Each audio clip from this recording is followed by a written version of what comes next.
just opened my eyes. I heard a woman's panting beside me. The sound was soft and intermittent. Trembling, I turned my head. Using the faint light from outside the window, I saw her clearly. Her face was strikingly beautiful even in the dark. The bruises on her collarbone were shocking to behold. What happened here?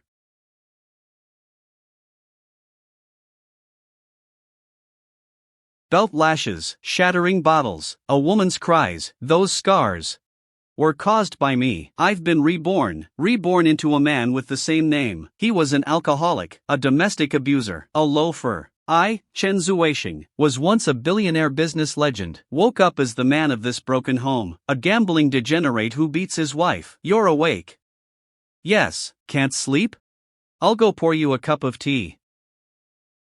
No need. Go back to sleep. I tried to keep my voice gentle, but she was like a frightened rabbit. I just saw her barefoot on the cold cement floor. As she reached the door, she instinctively looked back, not at me, but at our daughter in the corner. The way Su Meng looked at her daughter, the look in her eyes, made me, a businessman used to deception, feel as if my heart was being squeezed tightly. In my past life, I handled multi-billion-dollar deals, met dignitaries from various countries, seen countless women throwing themselves at me. I thought I had seen everything, but I've never seen a woman like this, hurt to such an extent. Yet the first thing she did upon waking was be cautious, for fear of waking the man who beat her. The second was to see if her daughter slept well. I sat up and rubbed my temples. Memories continued to flood in. He gambled, and when he lost, he beat his wife. Shut your mouth, you bitch.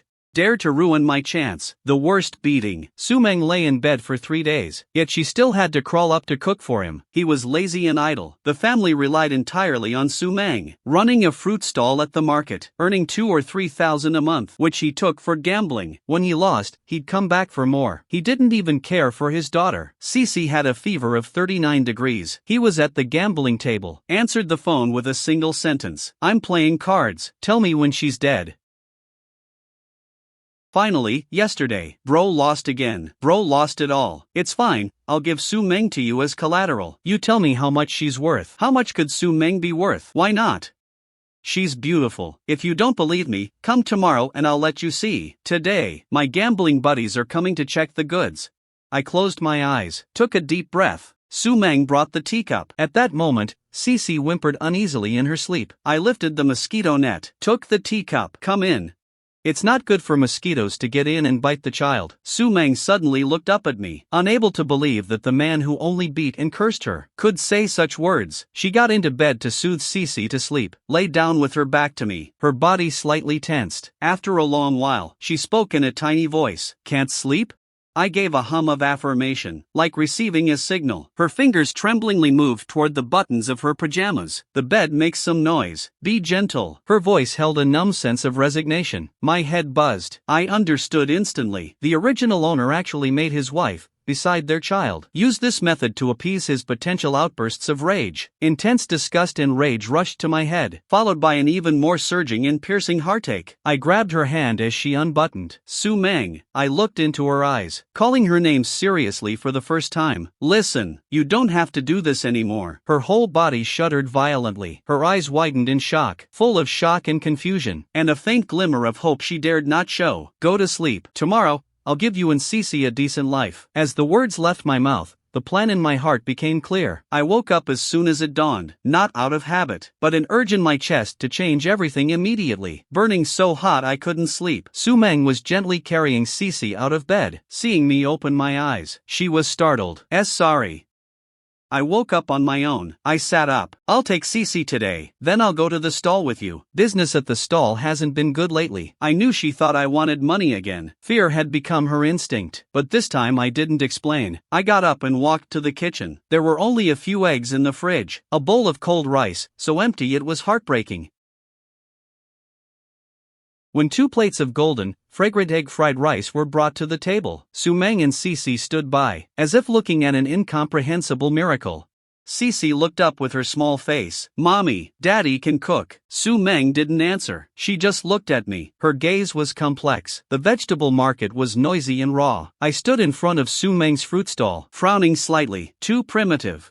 arranged in a mess. On a torn piece of cardboard, 3.8 yuan each, was written crookedly. The vegetable lady next door shouted at the top of her lungs, "Oh, Zuisheng is here to help today." The sun rose from the west. I didn't even give her a glance. My mind was racing. Single variety of products, no competitiveness, rigid pricing, margins too thin, sparse foot traffic, completely unattractive. Su Meng had to go pay the management fee. She gave me an uneasy look before leaving, whispering, "The apples were bought for 3 yuan. Just keep that in mind." She left, looking back every few steps. I squatted down, picked up a thin red plastic bag, and waited. Then I looked at the people around rushing by, the crowd ignoring this small stall. A plan to instantly trigger demand emerged clearly. I grabbed the cardboard used to line the boxes, picked up a marker from the ground, wrote 2 lines of large characters. Then without hesitation, I tore down that piece, the old 3.8 yuan sign, and placed the new sign in the most prominent position. The lady next door peeked over, and burst out laughing. 20 yuan a bag. Fill it up as you like. Chen Zuisheng. Your brain really has been rotted by alcohol. You'll lose everything, even your pants. I slowly stood up, looking at her with a smile. Auntie, accounting isn't just about weight. I'm not looking at how much one bag of apples earns, but to clear the inventory and recover capital in the shortest time. To completely revitalize this lifeless stall. The new sign worked quickly. A middle-aged man approached. "Boss, really 20 yuan a bag? Fill it up? They aren't sour, right?" I casually picked up an apple, quickly sliced it and handed it over. "Taste it. You decide if it's sweet." He tasted it and without a word, grabbed the bag and started filling it, wishing he could burst the bag. I smiled calmly. "If you can carry the bag away, the apples are yours." These words were like opening a floodgate. The crowd suddenly swarmed around. 20 yuan isn't much, but fill it up as you like. Those words instantly ignited the most primal human impulse. The lady next door's smile froze on her face, her mouth hung open, watching the frantic crowd and the rapidly disappearing apples. She didn't even notice the scale weight had fallen from her hand. After Su Meng paid the fee, she saw from afar that her stall was engulfed by the crowd. From afar, she saw the crowd engulfing everything as she walked back, scared, her face pale, thinking I had caused some kind of disaster again. She squeezed her way in desperately, but the sight she saw left her stunned. She saw me standing behind the stall, not humble or subservient, nor irritable or angry, just standing there steadily, collecting money and handing out bags, and the people around were grabbing her apples like crazy. Those apples that used to not sell much in a day were disappearing at a visible speed. When she saw that 20 yuan a bag, fill it up sign, her face went pale. "You're crazy. 20 yuan for whatever they can fit. We're going to lose everything." "Don't worry." I pointed at the plastic bags. "At most, they can fit 5 pounds. We'll make a steady profit." "See, they think they're getting a bargain. They're rushing to give us money." She was stunned, looking at the people in line. "How much have we sold?" "Almost 500. 500. Her eyes widened as she looked at me, as if looking at a stranger. "The apples are almost gone. There's still a long line behind." I asked her, "Restock?" The people in line immediately shouted, "Boss, go get more stock." Su Meng quickly made a call, following my instructions. She ordered a whole truckload. Supplier only drove over and saw the scene. He was amazed. "It's almost time to pick up CC." Most of the truck of apples were sold. Oldly counted on his fingers. He said in shock, "Good grief, over 1,000 pounds sold today." Su Meng couldn't believe it. "The turnover is about 4,300. I chimed in, "This small amount is nothing, but it's the first step for this family to stand up again." Su Meng was dazed. She used to struggle to earn this much in a month. After packing up the stall, I took Su Meng to buy groceries, fish and ribs, spent nearly 300. Su Meng's lips moved, but she said nothing. I knew she felt it was too expensive. "But we must celebrate today." Picking up CC, the little girl saw my hands full of groceries. She jumped for joy. "Are we having a feast?" "Yes, sweet and sour fish, braised ribs." I leaned down and rubbed her little face. "Yay, I love Daddy the most." She hopped and skipped around me. Su Meng looked at us. Her gaze softened. "Once upon a time, this home had only silence and fear. Now there's finally a bit of warmth." We walked home talking and laughing. Cece was chatting away. A faint smile appeared on Su Meng's face. "This scene is everything I wanted after my rebirth." Passing by the grocery store at the alley entrance, Cece suddenly tugged at my sleeve. Her eyes sparkled as she pointed to a glass tank in the store. "Little goldfish, so red."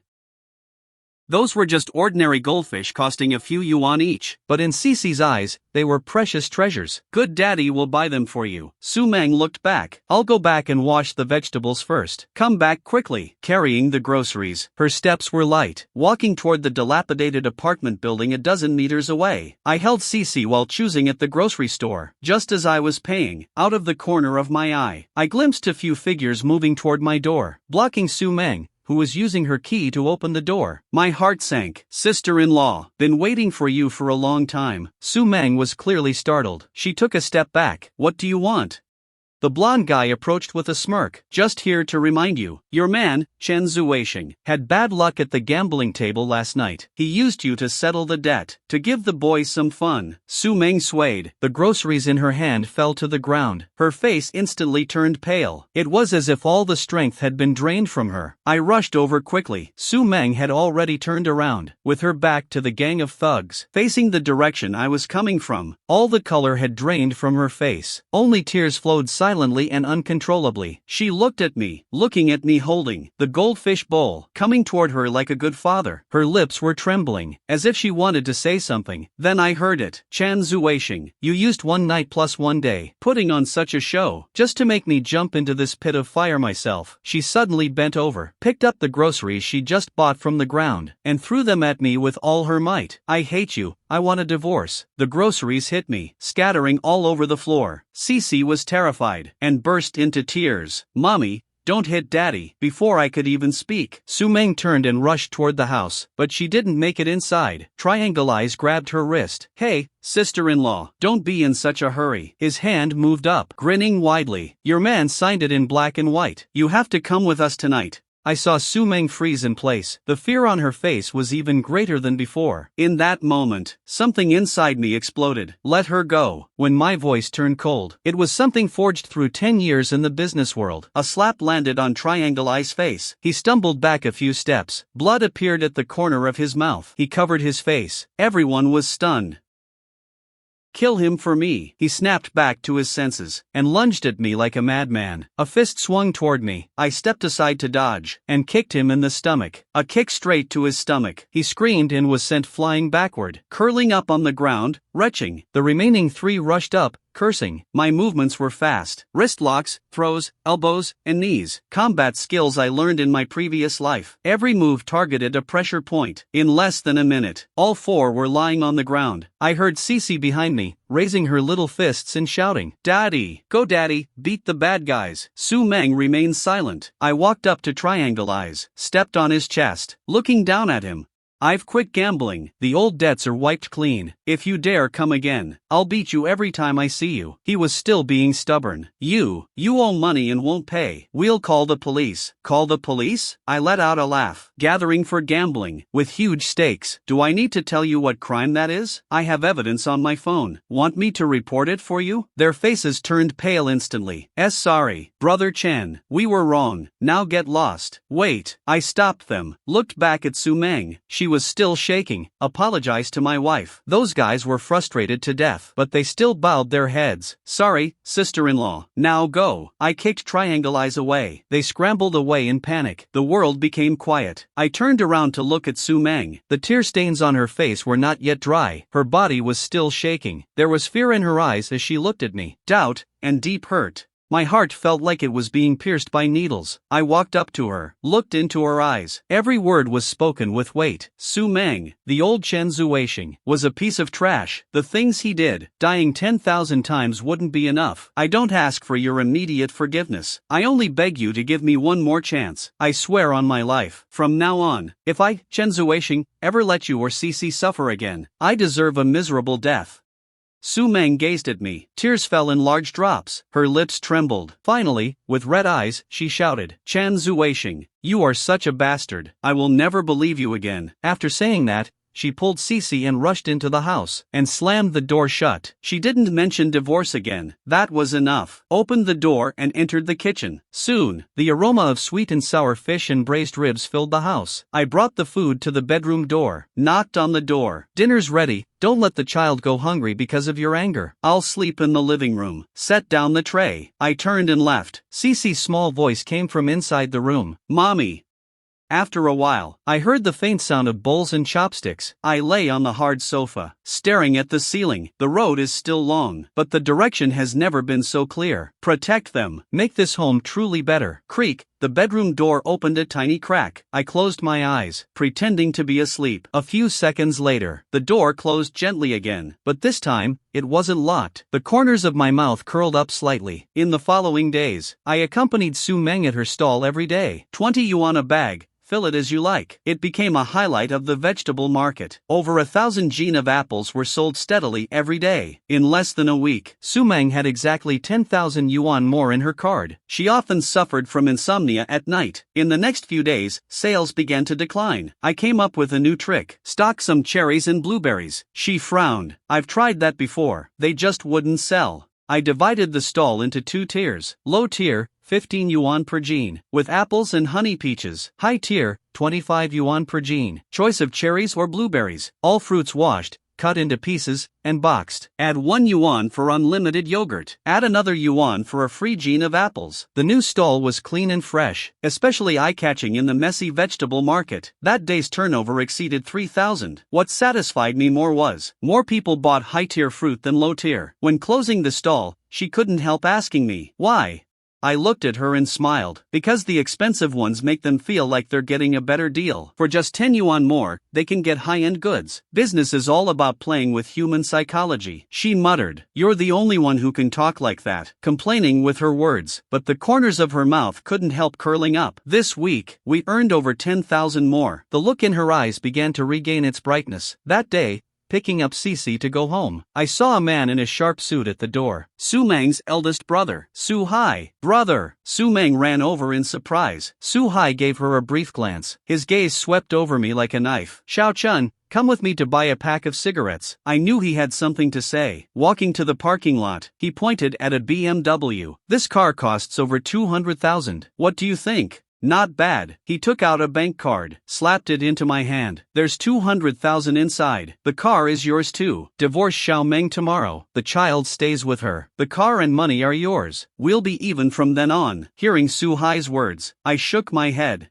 I'm different now. A leopard can't change its spots. Su Hai's expression suddenly turned cold. Xiao Meng was the apple of our family's eye. What kind of life did she have with you? Drinking and gambling. Do you deserve her? If the money is too little, name your price. Anger surged up instantly. I knew he was insulting the previous version of me, but these words still stung. Give me a few more months. You're worse than mud. He interrupted me. You country bumpkin. Do you really think going to college makes you a city person? If Xiao Meng hadn't been blind back then, who the hell do you think you are? Isn't someone like you just trying to climb the social ladder for money? Getting a beautiful wife gives you face, right? Do you deserve her? I clenched my fists, then slowly released them. I come from a peasant background. I've brought shame to your family. I looked into his eyes. But don't try to throw money at me. You can't afford to. In a month, I can earn 1 million. Talk to me then. Su Hai was stunned for a moment. Then, as if hearing a huge joke, he sneered. I ignored him, and turned back. After returning home, Su Meng greeted me, with worry in her eyes. It's fine. Big brother is encouraging me. I lied with a smile. She didn't believe me but didn't ask further. Su Hai stayed for dinner. At the table, he scanned the old furniture in the room. He frowned. Still keeping this junk? Aren't you afraid people will laugh? Just as I was about to speak, Su Meng gently pulled me under the table. She whispered to her brother. Zuisheng has really changed lately. He's helped me with many ideas, and made some money. Su Hai snorted coldly, and didn't respond. Just then, his phone rang. He answered it. His expression changed instantly. What?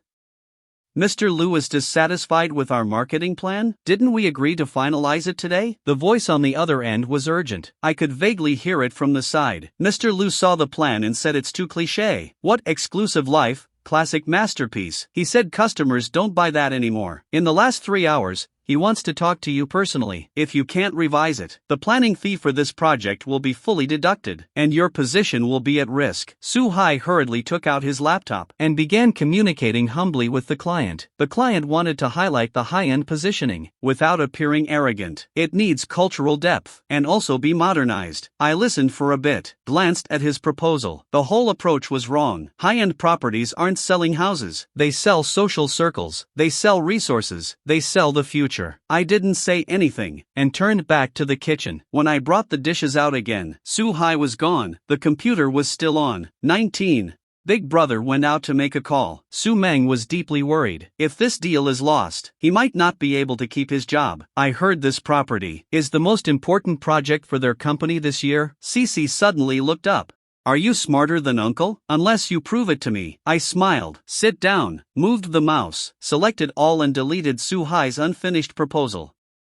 Are you crazy? Su-meng exclaimed. Didn't you save it? Saving is useless. His approach was wrong. I didn't explain. Fingers landed on the keyboard. Soon I was immersed. A new proposal took shape under my hands. Social circle operation logic, resource integration ideas, identity authentication system, building it up piece by piece. When Su-hai returned, he saw me sitting at his computer. He instantly exploded. Who let you touch my computer? He wanted to help. Su-meng hurriedly explained. He knows jack about real estate marketing. Su-hai rushed over, just about to blow up, but he suddenly froze. On the screen, his eyes turned red. Where is my original proposal? Deleted. He was shaking all over. Do you know how many all-nighters I pulled? But just then, the phone rang. Deadline for submission has arrived. He looked at the nearly finished new proposal on the screen. His expression shifted. Finally, he gritted his teeth and clicked send. Then he glared at me fiercely. If this deal falls through, I'm not done with you. The result wasn't out yet. I picked up the water glass and took a sip. In less than 10 minutes, his phone rang again. He answered and listened for a few seconds. The corner of his mouth twitched. After hanging up, he gave me a complicated look, then grabbed the laptop and walked out. I'll go to the company, then come back and settle this with you. I smiled faintly. I knew what he was about to face. The contents of that proposal were not something someone at his level could explain clearly. Sure enough, not long after, my phone rang. It was Su-hai. On the other end, his voice sounded awkward. Chen Zuisheng, can you come to my company right away? President Liu insists on seeing the planner in person. Send me the address. I'll drive over and pick you up. On the way to the company, Su-hai drove very fast. The car was filled with silence. He didn't speak, and neither did I. While waiting at a red light, he kept a tense face, and finally forced out a sentence. When you meet President Liu later, say as little as possible. I'll handle it. I glanced at him. Keep making things up, then get exposed on the spot. His face turned red, and he shut up. After entering the reception room, a well-dressed middle-aged man stood up, pointed at the projection, and asked me, Mr. Chen, the concept of a circle aggregation community is good, but how do we implement it? I walked to the projection screen, and asked the assistant to turn to the operations page. What I designed is an identity verification system. First, owners must be reviewed by the owners committee. Money alone is not enough. They must bring valuable resources to the circle, such as connections, skills, or influence. Second, reserve 30% of the units as flexible housing, and invite top entrepreneurs, artists, and scholars for short stays, so the community carries its own halo. Third, hold circle dialogues every month. Only top figures in the field are invited. Non-owners cannot even get tickets. President Liu's eyes lit up. Turn the houses from products into membership qualifications. Exactly what I was thinking. He asked a few more details, and I answered smoothly. Several senior planners beside him nodded repeatedly. Good. President Liu stood up and looked at me with burning eyes. The marketing director position is vacant. 500,000. I felt Su-hai's breathing stop. I smiled and shook my head. I need to help my wife watch the stall. I won't consider working for now. President Liu froze for a moment. I continued, but there is something I don't know whether I should say. Please speak. Your pricing for this property is too conservative. The air suddenly tightened. Su-hai quickly tugged at my sleeve. President Liu narrowed his eyes. What do you mean, Mr. Chen? Given the current market, our pricing is already the highest in the area. If I'm not mistaken, your planned opening price is 85,000 per square meter, right? I paused. I suggest raising it above 120,000. A low gasp sounded in the meeting room. Someone had already begun shaking their head. President Liu said in a low voice, Mr. Chen, you may not understand the market well. Anything above 90,000 in this area will be hard to sell. That is true for now. I walked to the window and pointed at the vacant land east of the property. First, last week's NDRC meeting minutes mentioned densifying the rail transit network in the eastern new city. Second, the new mayor said at last month's construction systems symposium that commuting time between the new development zone and the main city should be shortened. Third, the Planning Bureau website recently updated the land use map for the eastern area. The land east of your project has changed from reserved land to transport facility land. The meeting room fell silent. Everyone stared at me. Connect all this information together, then add the new mayor's resume. When he previously served in Nanchang New District, his first major move was to push forward the metro extension. My judgment is, within half a year, the metro extension plan will be announced, and the station will most likely be east of your project. President Liu suddenly stood up. How sure are you? 70%, I said calmly, but even if it's only 50%, it's still worth the gamble, because once the news is announced, house prices will rise by over 30% immediately. You should raise the price to 120,000 now. It seems expensive, but compared to its actual value in half a year, it's still low. I looked at Mr. Liu. More importantly, once the subway news is announced, many entry-level housing projects nearby will enter the market. If you stick to the price of 85,000, you'll completely lose the positioning advantage of a high-end community. Rich people won't want to be neighbors with commuters squeezing into subways. The reception room fell silent. Mr. Liu stared at me for a minute. Then he made a phone call. Secretary Wang, contact directly of the Planning Bureau. Get some indirect info on the Eastern New City subway plan. The 10 minutes of waiting felt like 10 years. The phone rang. Mr. Liu answered. As he listened, his expression grew grim. Finally, he only said one thing. Confirmed. Okay, I understand. He hung up and looked at me.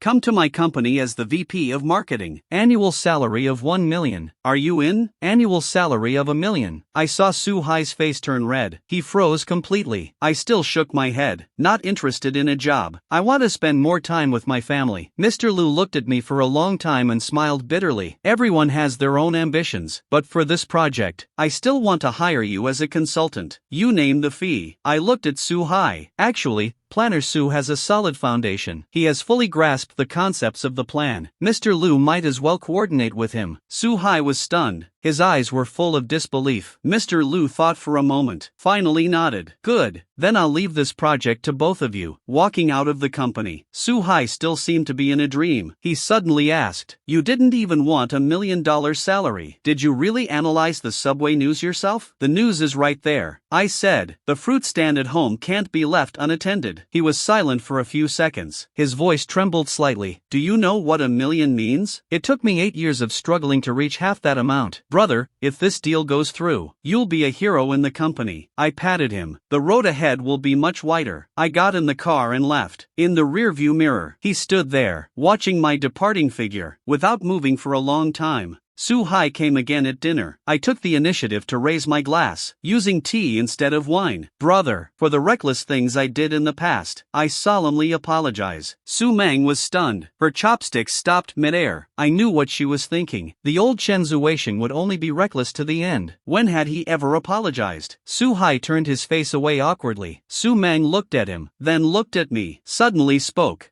Did you say something again? I smiled. Brother was just reminding me to strive for progress. Su Meng put down her chopsticks, looking seriously at Su Hai. Brother, the person is my choice. The path is mine to walk. No matter how bitter the fruit, I'll swallow it myself. If you truly want what's best for me, stop saying things that make it difficult for me. Under the light, there was a stubbornness in her eyes, a resolve not to turn back. Su Hai raised his glass, drank it all in one go. He sighed, didn't speak again, finished eating quickly and left. After seeing him off, I turned around. Su Meng was looking at me. You're very different today. Different how? I can't quite put it into words. She tilted her head. I just feel that a very long nightmare has finally ended. Late at night, I spread the sofa in the living room as usual. Su Meng came out of the bedroom holding a quilt. She stopped at the door. She looked back at me. Are you addicted to sleeping on the sofa? She smiled with pursed lips, turned and went inside. The door was left open. Early the next morning, Su Meng took Cece to see the new kindergarten. I was at home balancing the accounts, planning the next step. Near noon, the phone suddenly rang. It was Su Meng's voice, sounding tearful. The background was noisy. Zuisheng, come to the City People's Hospital quickly. Cici suddenly couldn't breathe. She's in the emergency room now. My head buzzed. I dropped everything and rushed out. The Su family had already arrived at the hospital. As soon as my father-in-law, Su Jingqi, saw me, he walked over furiously. Chen Zuisheng, look at how you've let things get this bad for the child. The doctor said this illness should have been detected long ago. A nurse quickly stopped him. Family members, please keep quiet. My mother-in-law, Gu Manru, walked over with red eyes, her voice trembling. The doctor said it's idiopathic pulmonary arterial hypertension, a rare disease. The current medication is only for temporary maintenance. A specific targeted drug is needed. The imported one costs over 30,000 a month, and it needs to be taken long-term. It felt like my heart was being squeezed tightly. Pulmonary hypertension. How could this happen? Su Meng threw herself into my arms, shaking all over as she cried. The doctor said she might have had it for a while. The symptoms weren't obvious. It's all because I didn't notice. She sometimes said she was tired. I thought she was just tired from playing. What's the use of saying this now? Su Jingqi's voice turned cold. Treatment costs money. 30,000 a month for the special drug. Can you afford it?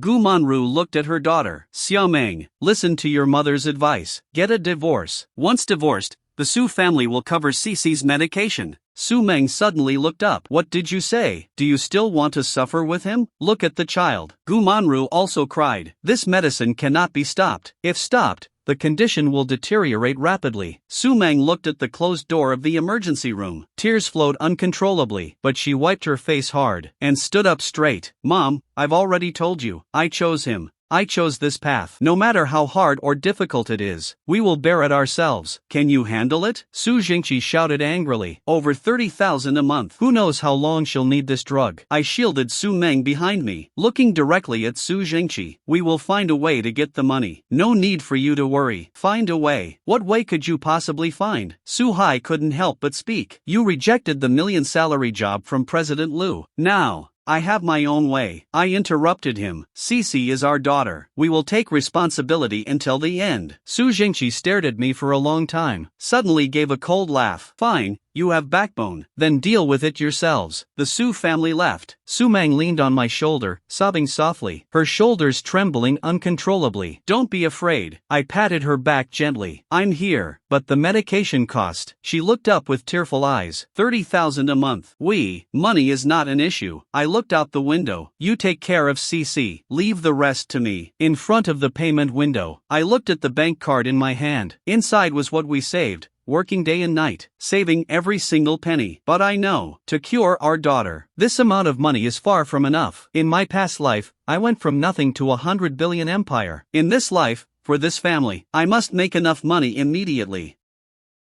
In the hospital corridor, I searched frantically in my mind. Memories of every possible way to make money quickly. Futures are too slow. Antiques are a deep game. Gambling on stones requires connections. At this moment, a very secret fragment suddenly became clear. The virtual horse racing section of a certain underground gambling ring. There was a prize advance loophole. Someone used it to cash out over 2 million in 3 days. The anomaly was only discovered during the website's reconciliation. The principle of the loophole was not complex, but it required precise timing. To stimulate betting, this website, when the virtual race reaches the last 30 seconds, the system will base it on real-time odds, advance the potential winnings, and display them as the user's available balance. The key is, within these last 30 seconds, if the user uses this virtual balance to place new bets on other races about to end, the system actually validates it. As long as it's operated correctly, one can use a small amount of real principle to leverage dozens of times more virtual funds for chain betting. Once all races are settled, as long as the last bet wins, the profit is real. Simply put, it's like betting $100 in a casino. The dealer sees you're about to win and pushes 1,000 chips to you first, saying, "This might be yours." You turn around and use those 1,000 chips, and you win. The casino has no choice but to pay up. And I know the specific operation window for this loophole, the trigger conditions, and the methods to evade risk control. More importantly, at this point in time, the loophole is still unknown. I glanced at the clock in the hospital corridor. 2:20 p.m. Turning around, I walked quickly out of the inpatient department. There was an old bar near the hospital, filled with smoke. I turned on a machine in the farthest corner. It looked like an ordinary sports news website, but I knew the hidden entrance. After 3 redirects, I finally entered a crude interface, a page with only text and simple animations. Lucky horse racing. Each virtual race lasts 3 minutes. I took a deep breath. Step 1, register a new account, using a randomly generated username. Step 2, deposit. The website supports several discrete third-party payment channels. I chose a method of small, scattered deposits. 5 minutes later, a principal of 5,000 arrived. Account balance, 5,000.00. Time, 2:40. The first virtual horse race began. I bet 1,000 on horse number 3 to win. Odds, 2.5. The simulation reached the last 4 seconds. Horse number 3 climbed from 5th to 2nd. At this moment, my available balance in the bottom right of the system interface suddenly jumped from 4,000 to 5,500. It took the 1,000 bet, the potential profit of 1,500, and added it in advance. But I didn't move. This was a normal display, not the loophole yet. The race ended. Horse number 3 won by a narrow margin. Real settlement profit, 1,500. Race start. Account balance, 6,500.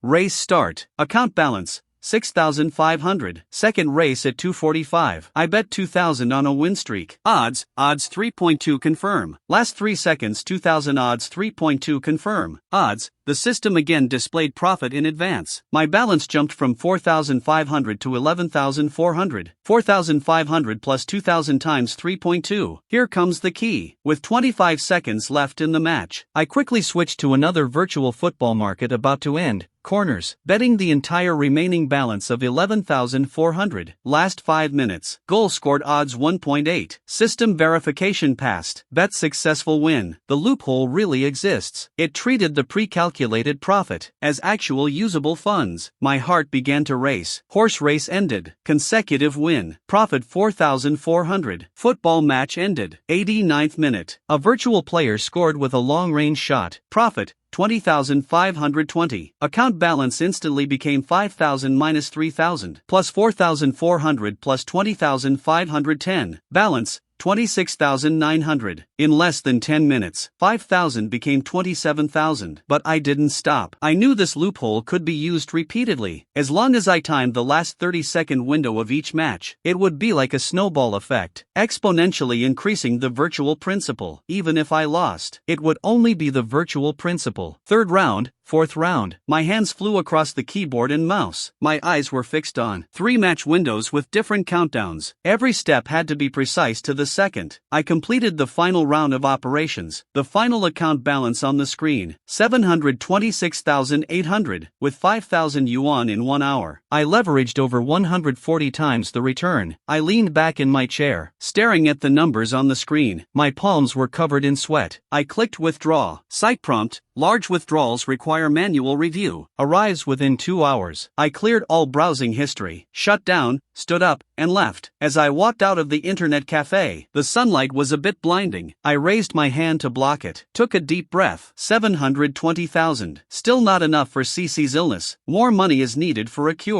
But I know, someone will be bringing me money soon. Opening the ward door, I heard the nurse's cold voice. Ms. Su, there are only 5,000 in the system. The deposit must be paid in full today. Otherwise, tests and medication cannot proceed. Su Meng was so anxious she was almost crying. Impossible. My husband just went to pay 10,000 an hour ago. She saw me enter. Her voice suddenly cut off. Where is the money?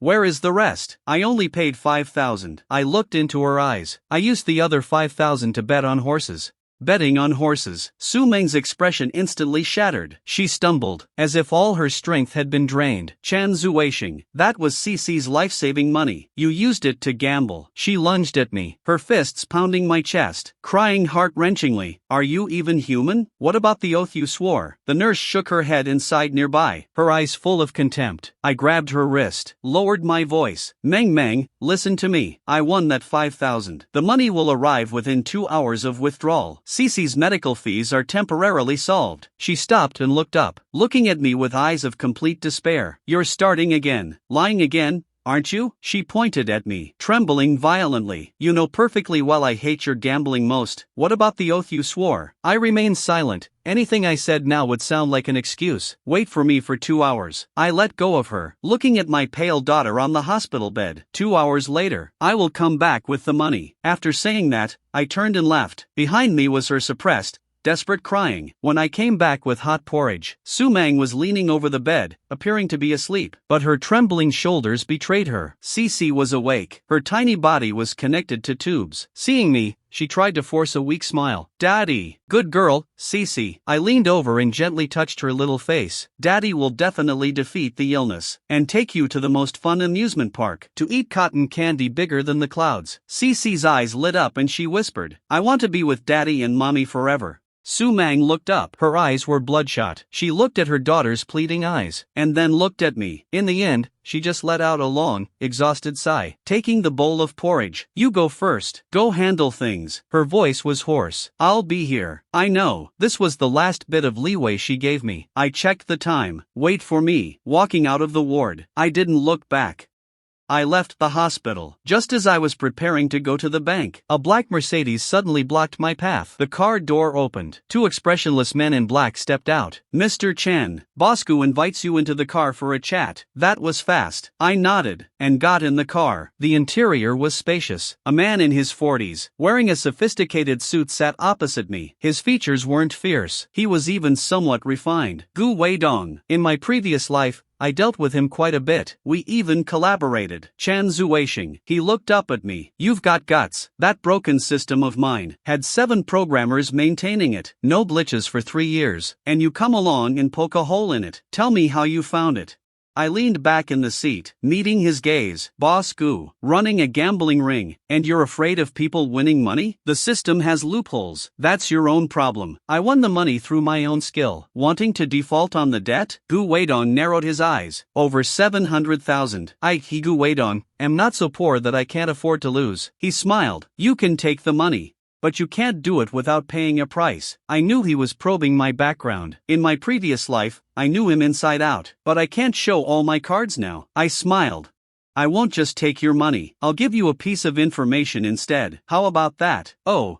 Gu Weidong raised an eyebrow. Let's hear it. Regarding your old man, Elder Mr. Gu Changgeng. The ring on Gu Weidong's finger stopped moving. Has he been experiencing occasional chest tightness lately? Numbness in the left shoulder and arm? My tone was calm. I suggest an immediate coronary CTA. Focus on the mid-segment of the left anterior descending artery. Routine checkups can't detect non-calcified plaques. Gu Weidong's pupils contracted slightly. He looked at me for a few seconds, and immediately made a call. Dean Wang, please arrange an emergency heart exam for my father. Coronary CTA, focusing on the left anterior descending artery. Yes, right now. Silence fell over the car. 40 minutes later, the phone rang. Gu Weidong answered. His expression changed abruptly. After hanging up, the way he looked at me changed completely. Severe stenosis of the left anterior descending artery exceeding 85%. Any later and he would have been gone. Chen Zuisheng, who on earth are you?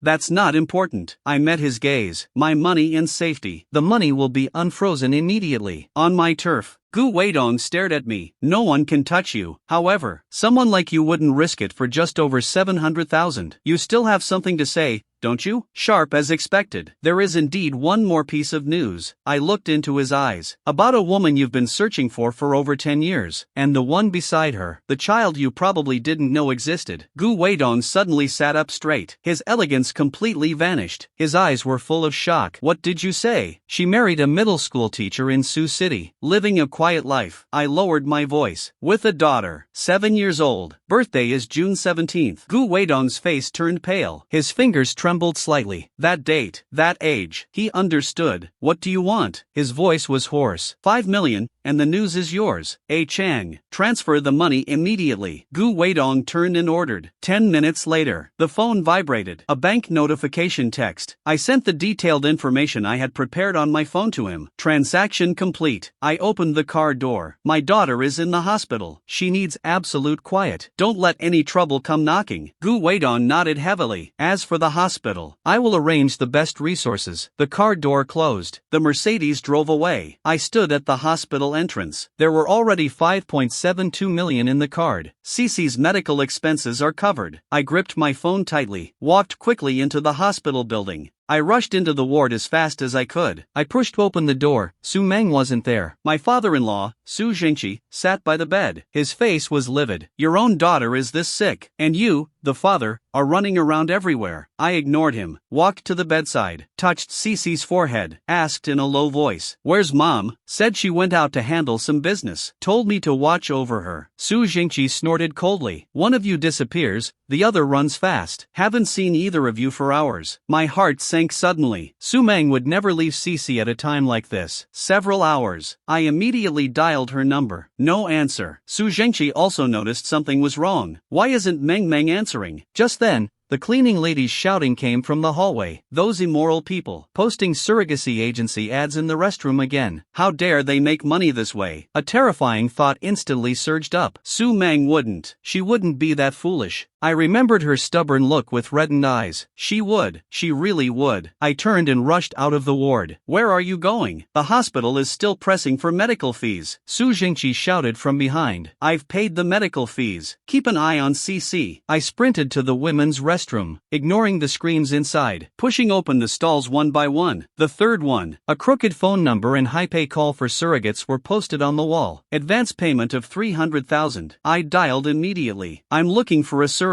I lowered my voice. My tone was cold and hard. Need a child urgently. Money is not an issue. The woman on the other end was cautious. Sir, you have the wrong number. I sneered. My wife can't conceive. I want a boy. Preferably gender selection. Silence for a few seconds. The voice on the other end became enthusiastic. Boss, you're really well informed. We can do it. But the price. Money is not an issue. I interrupted. But I want to choose the person. No surrogacy history. Want someone brand new. Better if they've never given birth. Young age. Healthy body. Good genes. No brand new ones available right now. The other party was hesitant. There really aren't any. I raised my voice. The other party was clearly stunned. How do you know? I have channels. I said coldly. Give me the address. I'm going there to see now. If satisfied, the price doubles. Doubles. Her voice changed. Boss, are you serious? I'm in a hurry. I glanced at my watch. Be there within 20 minutes. Keep the new stock for me. If a contract has already been signed, and the process has started, then forget this deal. No formal contract signed. Just had the initial checkup. Boss, please come. We'll wait for you. Hung up the phone. I rushed out of the hospital. Hailed a taxi. Driver, go to this place quickly. At the same time, I dialed the police. Quietly reported that address, saying someone is suspected of illegal surrogacy. 20 minutes later, I stood in a dilapidated urban village. Found an old building with a domestic service sign. Went straight to the third floor. The door opened a crack. A heavily made-up middle-aged woman sized me up. Are you that boss? Where is the person? I walked straight inside. In the lounge. The woman followed with a forced smile. This girl's conditions are good. 28 years old. 18 years old. Healthy, capable of natural birth. Desperate for money, easy to negotiate. Pushed open the door. Su Meng was sitting on an old sofa, hands tightly clutching the corner of her clothes. Seeing me enter, her eyes widened suddenly. Her whole body froze. I looked her over expressionlessly, like inspecting a piece of merchandise. Stand up and turn around. When she stood up, there was even some panic on her face. Boss, how is she? The woman said flatteringly. Looks and figure are both good. Bachelor's degree.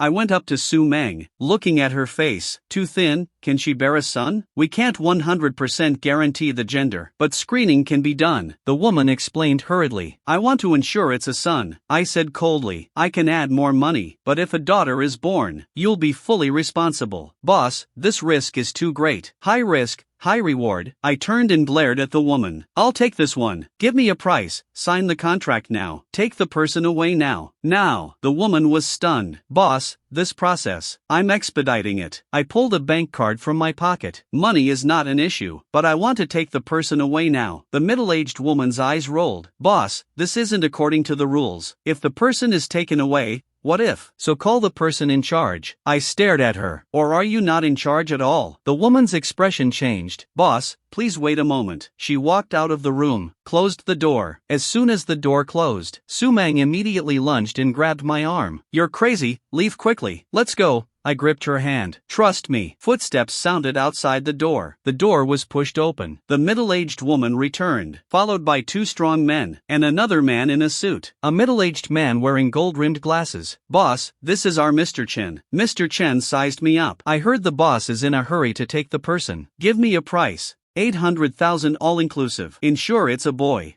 Deposit of 500,000. I'll transfer now. I'm taking her. The balance will be paid after pregnancy is confirmed. Mr. Chen smiled. Boss, that's not how the rules work. You pay in full now, and we'll deliver her to your designated location. He pushed up his glasses. A hint of cruelty appeared in his smile. Otherwise, I'm afraid you won't be leaving. I narrowed my eyes. My money isn't that easy to steal. That depends on whether you have the ability to walk out this door. Mr. Chen gave a signal. Two thugs stepped closer. Just then, sirens were faintly heard from downstairs. Mr. Chen's expression changed abruptly. You called the police? Did I call the police? I sneered. However, it seems your business isn't very clean.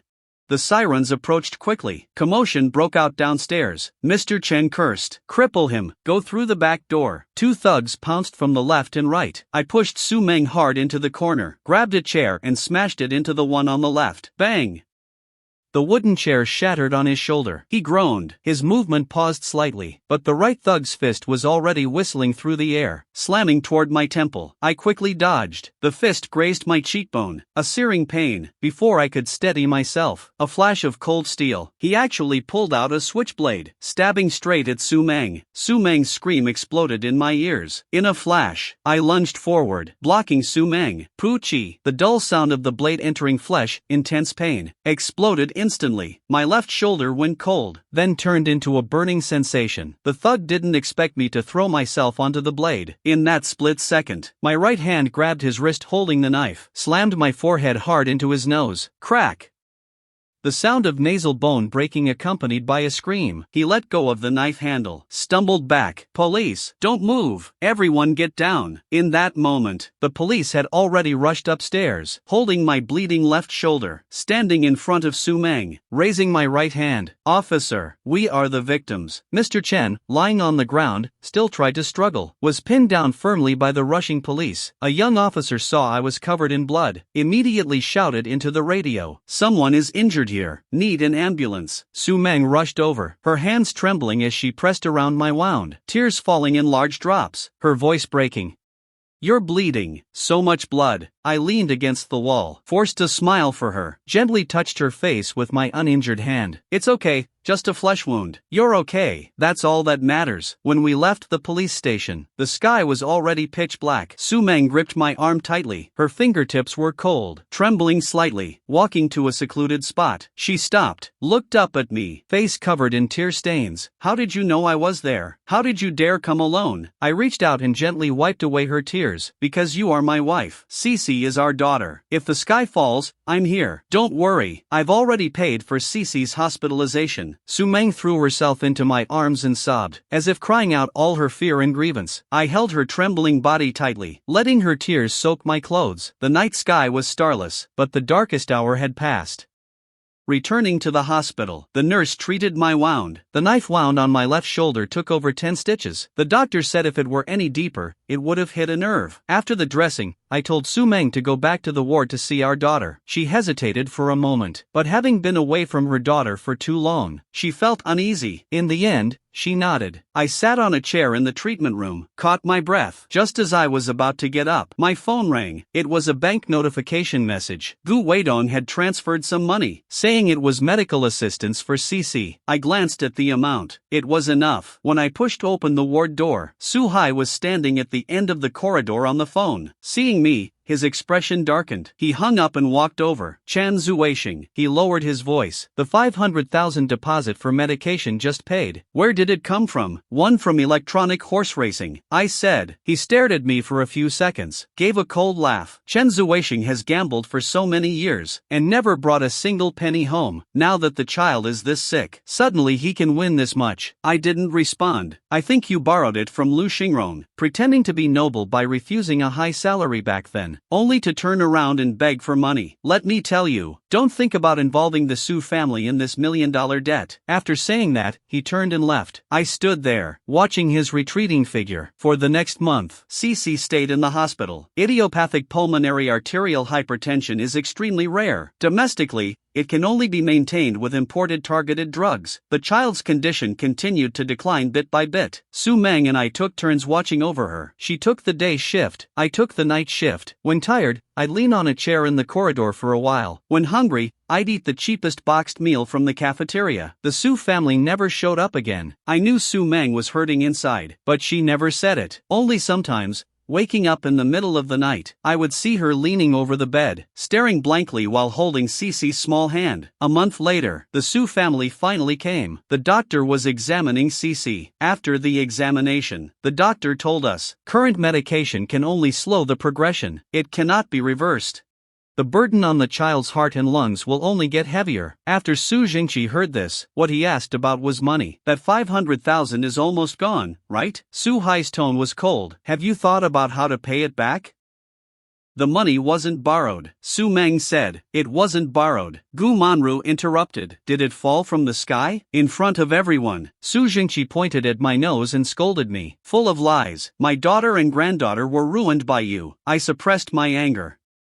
Don't affect the child. You don't deserve to call me father. Just then, the ward door was pushed open. The doctor walked in with several experts. There is some news. The doctor looked at us. A team of experts from a top international cardiopulmonary center will soon conduct cutting-edge interventions in the country, combined with a gene-targeted therapy plan. By reconstructing pulmonary artery microcirculation, combined with precise targeted regulation, there is a chance to fundamentally reverse the disease progression. He paused. Cece's indicators happened to meet the criteria. Su Meng suddenly grabbed my hand. Her eyes reddened. But the treatment process must be started immediately. The initial cost is 1 million yuan. I turned and walked out of the ward. At the end of the corridor, I dialed Gu Weidong's number. Don't worry about the money, he said. Professor Robert was specifically invited by me from Zurich. He has seen your daughter's condition. He said it's better than expected. The surgical outcome will be very ideal. The one who should be thanked is me. He paused. Both mother and daughter have been found. Mr. Chen, this kindness, I will remember it. Hung up the phone. I returned to the payment window. By the time I returned to the ward door, I heard Su Jingqi's voice inside. See that? He ran away as soon as payment was mentioned. Meng, as long as you divorce, the Su family will pay this amount. Su Meng's voice was soft but steady.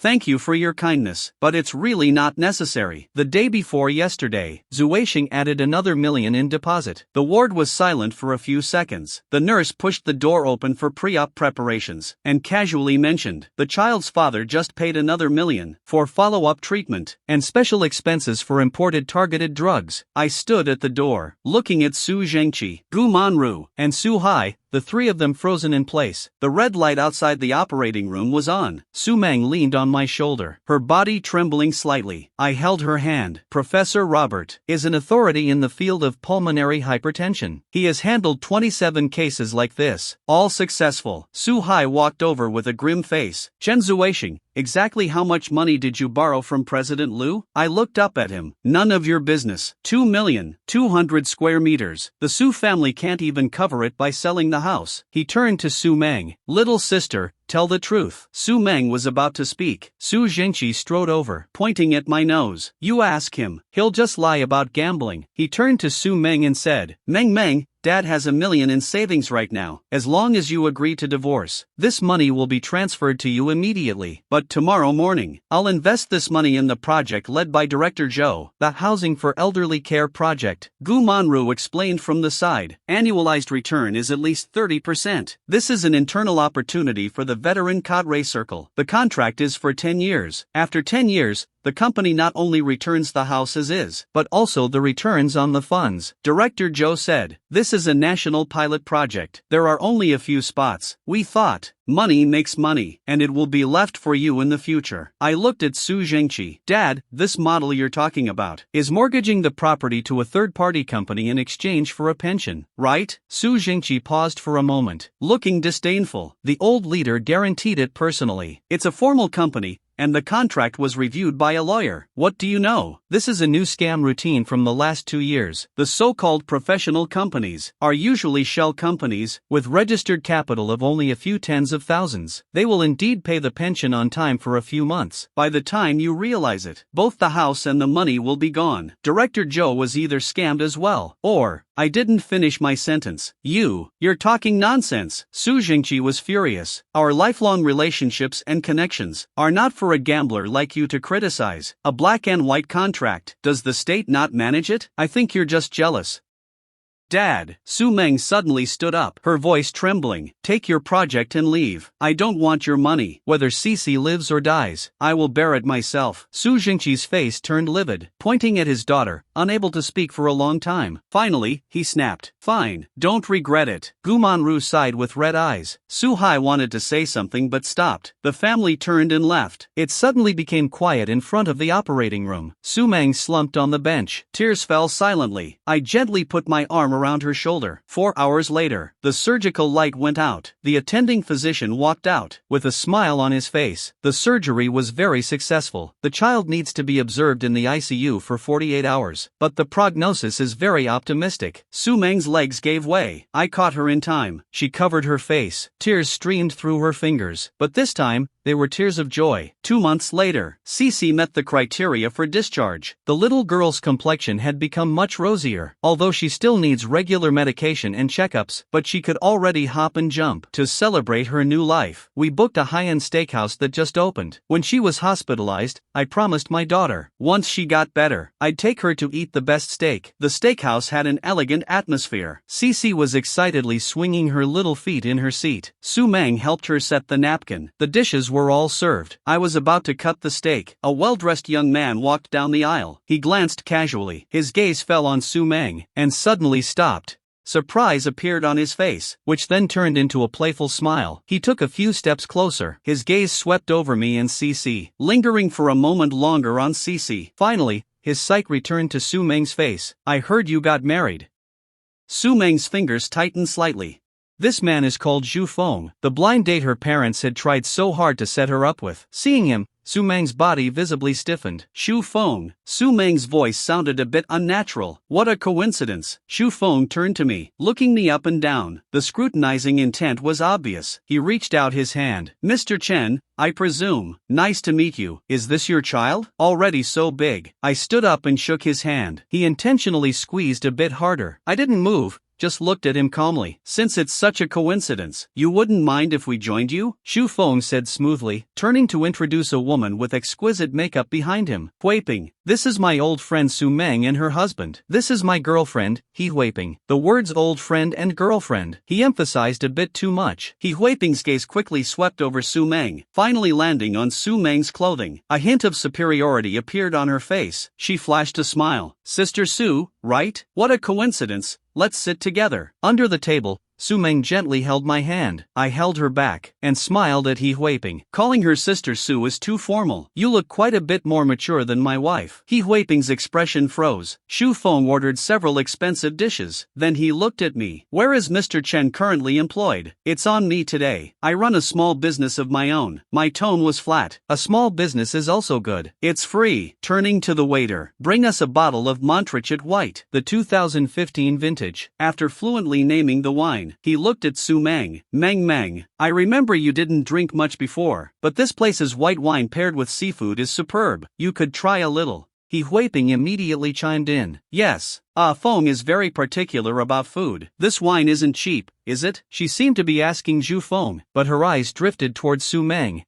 Xu Feng pretended to be casual. As long as it suits today's dishes. The wine arrived quickly. Following etiquette, the waiter poured a small amount of wine into Xu Feng's glass, asking him to taste it. Xu Feng swirled it, smelled it, took a sip, savoring it for a moment before nodding. It's good. The whole process was very deliberate. The waiter was about to pour for everyone. I gently raised my hand to stop him. I picked up the glass in front of Su Meng, and said to the waiter, please change this glass. This glass hasn't been chilled long enough enough. It will affect the fruitiness and minerality of the montrichet, especially its relatively delicate body. The waiter was stunned, quickly apologized and replaced the glass. I took the new glass. After checking it carefully again, I signaled that he could pour. The composure on Zhu Feng's face wavered. Su Meng looked at me in surprise, picked up the glass and took a careful sip. Xu Feng cleared his throat. Mr. Chen is quite particular about wine glasses. However, the characteristics of the montrichet region are actually more prominent in the elegance of Puligny and the fullness of Shasanya. I smiled faintly. The vintage of this wine is decent, but if we really want to pair it with today's seafood, actually, the Cateau Charlemagne dry white from the neighboring winery, the 2014 vintage, might be more complementary in structure. Xu Feng's expression stiffened slightly. With a dark face, he changed the subject. I've started my own landscaping company these past 2 years, specializing in supporting various real estate projects. It's a bit hard work, but the income is decent. He held up 2 fingers and waved them. He Huiping immediately picked up the conversation. Ah Feng is too modest. It's way more than 2 million. You know Xingrong Group, right? Several of their high-end residential projects. The landscaping was all done by us. She looked at Su Meng, pretending to be concerned. If you guys want to buy a house, just ask Ah Feng. He's well acquainted with many developers. He can definitely get the lowest internal price. I saw Su Meng's lips tighten. Xu Feng looked at her, waving his hand with fake generosity. Huiping, don't say that. Meng, your old house really should be replaced. Just let me know whenever you need. I'll get the internal price. It'll definitely be over 100,000 cheaper than the market price. Su Meng's fingers clenched under the table. I gently covered her hand.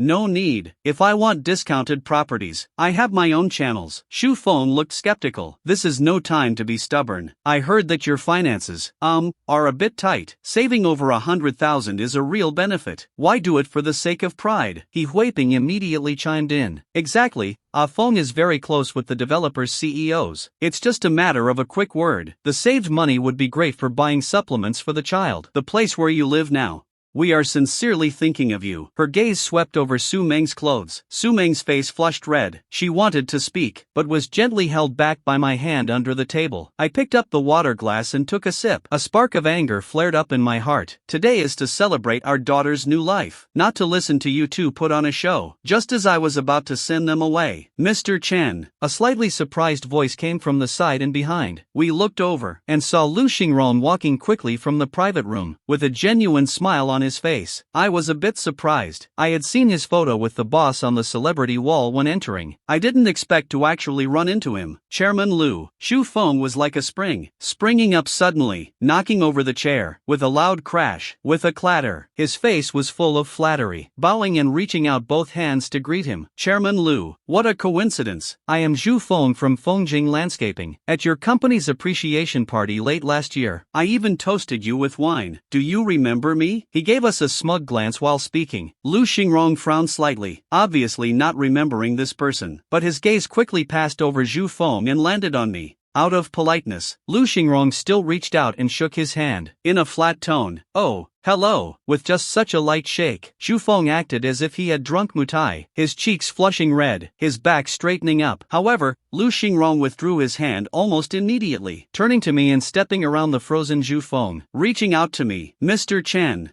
Since we last parted, I've been wanting to contact you, but feared disturbing you while taking care of your family. Meeting you today is truly fate. I stood up and shook his hand. President Lu, long time no see. I saw Zhu Feng's eyes widen beside me, frozen in place as if struck by lightning. The flattering smile on his face hadn't yet disappeared, mixed with shock. His expression was indescribably ridiculous. He Huiping didn't know Lu Xingrong. She only saw her boyfriend being ignored, while I, a fruit seller, was chatting and laughing with this imposing man. She curled her lip and blurted out in a moderate voice, "Oh, so fruit sellers can talk real estate now. How novel." As soon as these words were spoken, the atmosphere instantly turned cold. Lu Xingrong's smile vanished. His sharp gaze swept toward He Huiping, then looked at me, his eyes questioning. I let go, my tone calm. Oh, they are old acquaintances of my wife. We just happened to run into each other. They were quite enthusiastic, hearing that we wanted to buy a house. They insisted on introducing us to your project's internal discount price. Lu Xingrong was a shrewd man. He understood immediately. A smile returned to his face, but it was more polished and carried a hint of coldness. He looked at me. Oh, my brother, look at what you're saying. He patted my arm. With our relationship, if you buy my house, why talk about discount prices? His gaze shifted to the stunned Zhu Feng and He Huiping. His smile remained, but his tone was condescendingly casual. Brother, sister-in-law, and little baby. He gave a loving glance at Cici. Which of my projects or houses do you fancy? Just tell me directly. With a wave of his hand, decisively, I will give you one for free.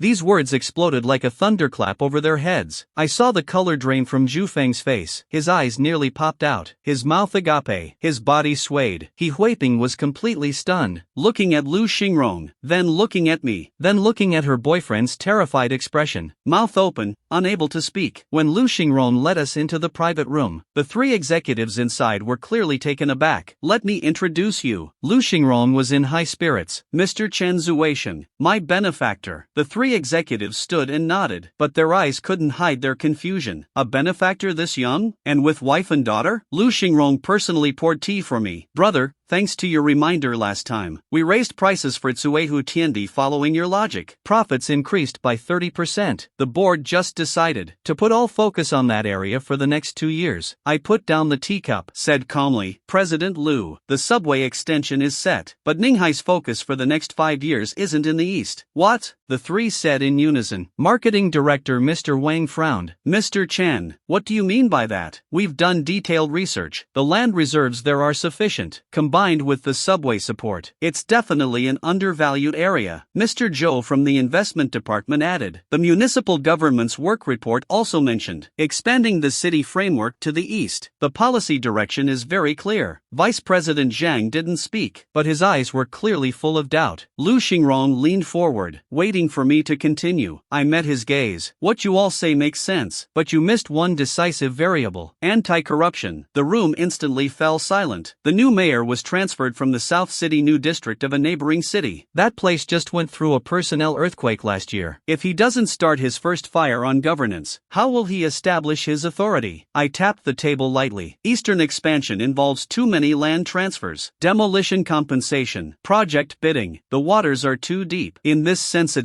period. He won't touch it. On the contrary, my tone was certain. He will choose the direction with the least resistance and easiest achievements. I pointed southwest. Old city renovation, riverside expansion, property rights there are complex, so no one dares to reach in blindly. There's an existing foundation. There are Riverview resources. With a slight policy shift, the value will rise immediately. As for the east, I shook my head. It's currently a pressure cooker. Whoever jumps in might be crushed by the lid of anti-corruption, unable to move for 3 to 5 years. The words fell. Dead silence. The words fell. Dead silence. I saw the expressions of the three executives freeze on their faces. Lu Xingrong's hand holding the tea stopped midair. His gaze shifted from shock to realization. He suddenly remembered a dinner party a few days ago, where a certain leader had casually mentioned that the old system was also a direction. I turned to meet Su Meng's gaze. Her eyes were wide open, looking at me with utter surprise. Politics and economics. Politics and economics, Lu Xingrong murmured repeatedly. Suddenly, he set down the teacup heavily and stood up abruptly. He walked around the table, picked up the teapot, and personally refilled my tea, only considering economics, without considering politics. You've given us a crucial lesson today. I saw the three executives gasp in shock. Since when was Lu Xingrong this humble to anyone? Brother Lu, you flatter me. I smiled. Just a casual remark. Don't blame me if I'm wrong. Lu Xingrong shook his head.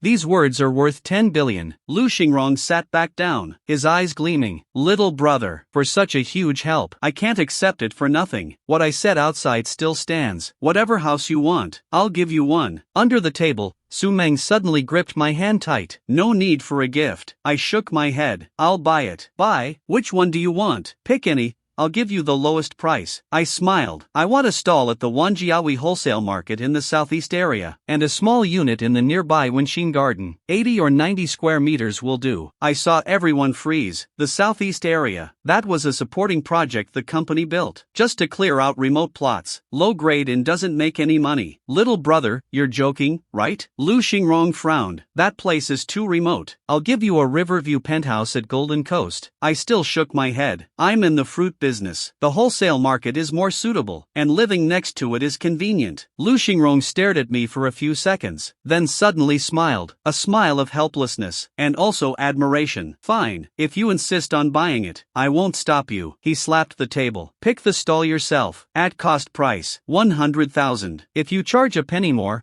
I'll be furious with you. 100,000. This is practically giving it away for free. I raised my cup in a gesture. Alright, Brother Lu. Thank you. The teacups clinked lightly. I felt Su Meng's gaze fixed on my face. She looked at me, then looked at the three executives who hadn't recovered. Her lips moved, but in the end, she said nothing. After arranging with Lu Xingrong to see the shops the next day, we went home. Su Meng went to the fruit stall first, since she wanted to upgrade the small stall to a wholesale supermarket in the big market. The bits and pieces on the stall had to be tidied up in advance, so I carried Cici and headed home first. Just as I entered the tenement building, I was stopped by Aunt Huang, who was holding her grandson's hand. Oh, Cici.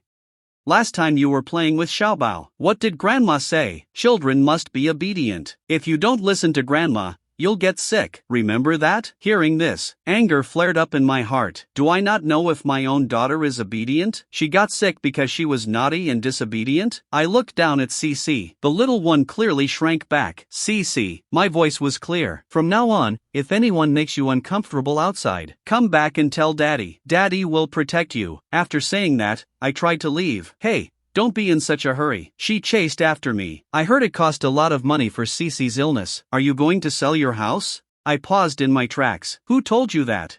Everyone's talking about it. It's already spread everywhere. Word has spread. If you're really selling, I'll buy it as an old neighbor. Don't make the price too high. As she spoke, she actually reached into her grandson's dirty pocket, pulled out a candy and stuffed it towards Cece's mouth. Here, have some candy. Slap. I grabbed her wrist, snatched the candy and threw it away. Stop listening to nonsense. After saying that, I turned and went upstairs. Her cursing came from behind me. Pa! What is that spendthrift pretending for? Deserves to die poor. After Su Meng returned, as soon as she heard it was Aunt Huang, her face darkened. She was a notorious gossip in the compound. Ignore her. We didn't take it to heart, not knowing that a tongue can stir up a storm. The next evening, I was playing with Cici. Su Meng's phone rang. She answered it. After listening to a few sentences, her expression changed. Mom, what did you say? Selling the house? That's not true, Mom.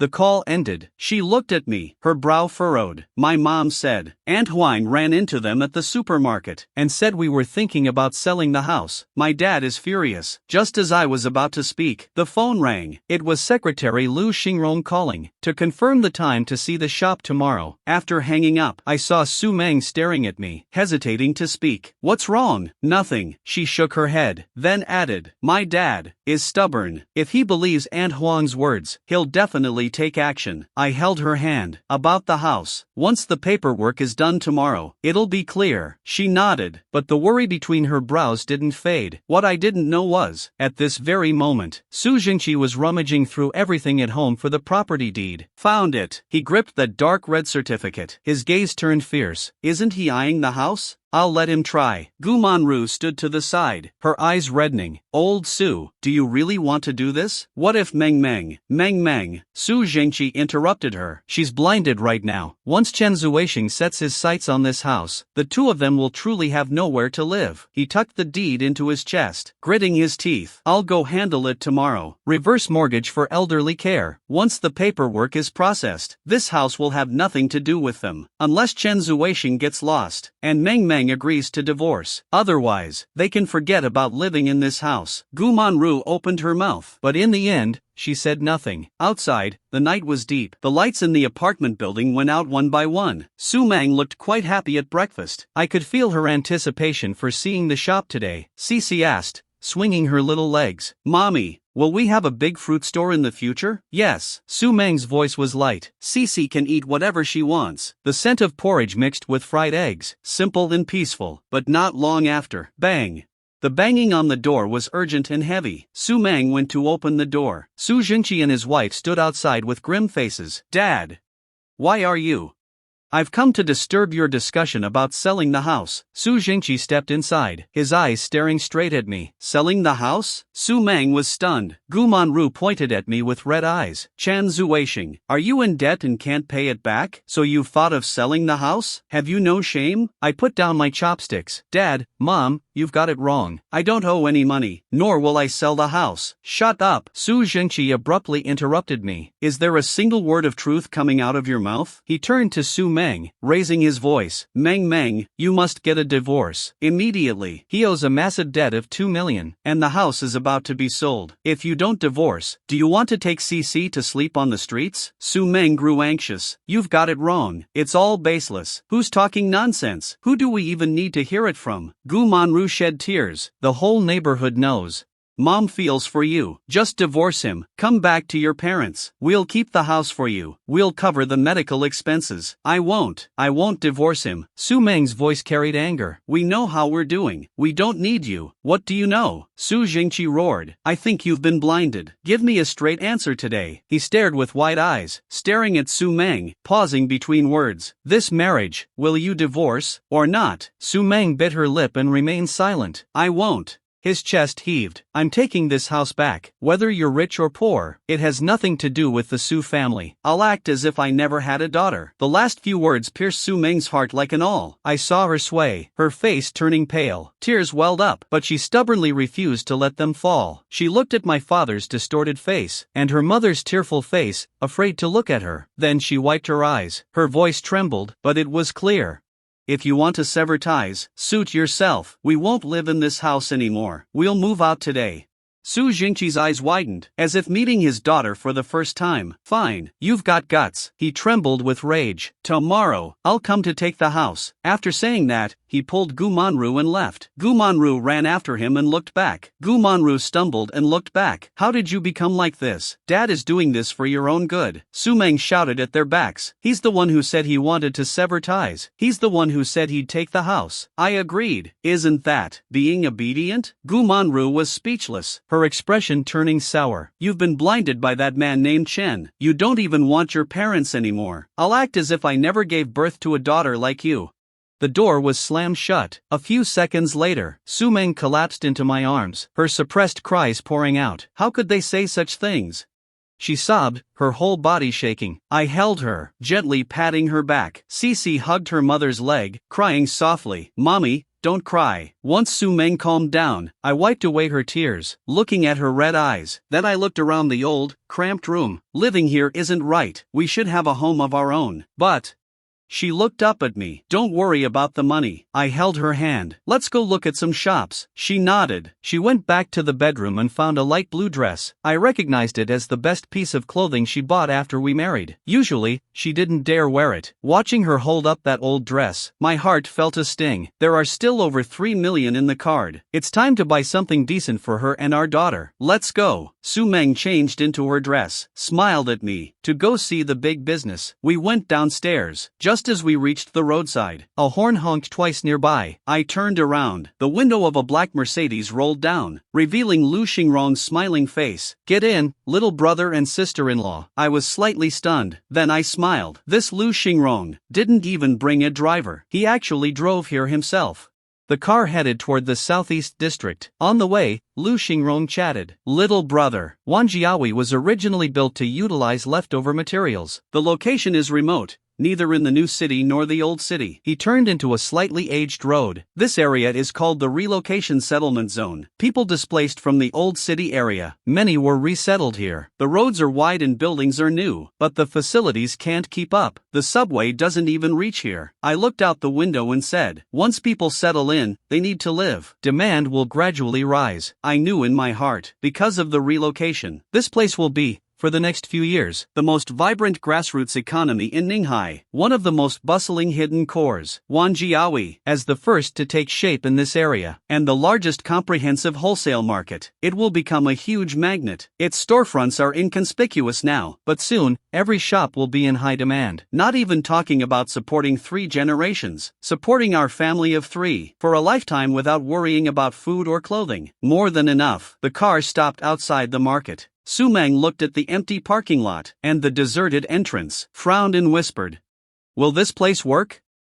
Lu Xingrong said sincerely. I still have a few small shops on Binjian Road Pedestrian Street. I can get one for you. I shook my head. The consumption scene at Binjian Road doesn't suit us. This one is just fine. Don't look at how deserted it is now. In the future, this place will be incredibly popular. A smile remained on Lu Xingrong's face, but his eyes showed doubt. I mentioned casually, Brother Lu, don't be in a hurry to transfer your shares in Wanjiawi. If any minority shareholders want to cash out, take them over. In the future, in this southeast district, Wanjiawi will be a gold mine. Every inch of land will be worth its weight in gold. Lu Xingrong's gaze sharpened. Little brother, are you serious? I met his gaze. Whether it's true or not, depends on whether you're willing to believe it. Lu Xingrong didn't speak further. He looked around the empty perimeter of the market, lost in thought. Let's go inside and take a look. He regained his cheerful tone, and led us inside. The manager saw Lu Xingrong, and jogged over. Chairman Lu, show us the vacant shops, especially the prime locations. The manager eagerly led the way, leading us to a prime spot near the main entrance. Chairman Lu, Mr. Chen, look at this one. He pointed to a shop that was 50% larger.